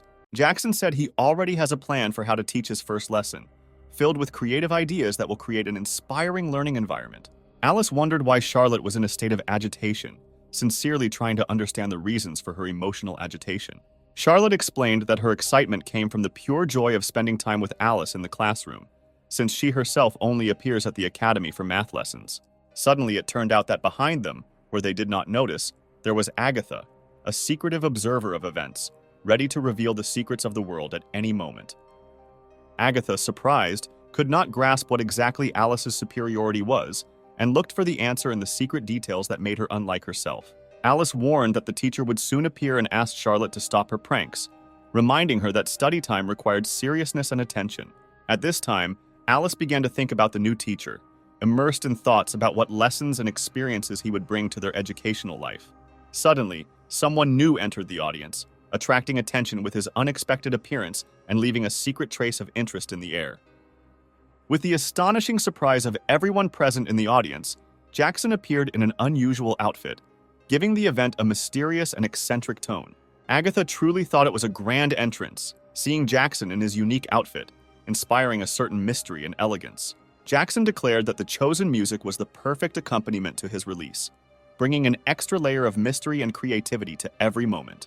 When Alice asked about the reason for his appearance, Jackson asked her not to distract her, reminding her that they were currently having a lesson and asked her to maintain concentration. Immediately after this incident, everyone in the audience began to discuss what had happened, as if a wave of conversations had washed over the room, leaving traces of surprise and curiosity in its wake. Danielle stated that this is not the place to demonstrate one's idiocy, emphasizing the need to remain serious in the educational space and not distract from the learning process. In response, Jackson stated that he was a very unruly student and perhaps the worst he had ever taught, admitting his lack of respect for the educational process. Jackson consciously asked Agatha whether he was demonstrating his idiocy, but received a negative answer, emphasizing that his action was not a manifestation of stupidity. Charlotte responded similarly, confirming that Jackson was not being idiotic and that his behavior was within the bounds of what was acceptable. To the surprise of everyone present, Thomas also rejected the idea that Jackson was being an idiot, causing further amazement in the audience. Daniel was annoyed that he only addressed questions to girls, creating some inequality and causing her dissatisfaction.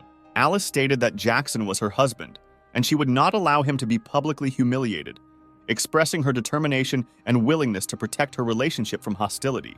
Jackson expressed gratitude to Alice for her support, but assured her that he would handle the situation himself, demonstrating determination in resolving the misunderstanding fairly.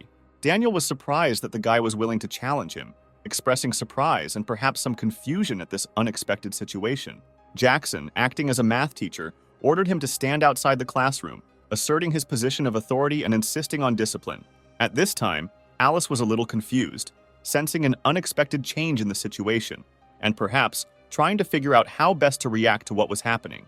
After a moment, she probably realized the guy's plan, taking into account his tactics and trying to adapt to new circumstances. Naturally, Daniel did not believe that he was a mathematics teacher, perhaps considering this a ridiculous or incredible statement. However, he was subsequently given information that Jackson was indeed a new math teacher, explaining that not everything is always as it seems at first glance. Jackson announced that if the guy did not listen, he would give him 0 points, emphasizing his authority and willingness to take strict action in case of violation of discipline. Daniel stated that he would rather die than submit to a coward like Jackson, expressing his willingness to stand up for his pride and stand up to authority. After 15 minutes, the guy stood in the classroom with a sign, warning that he had argued with the teacher, and it was better not to repeat his mistakes.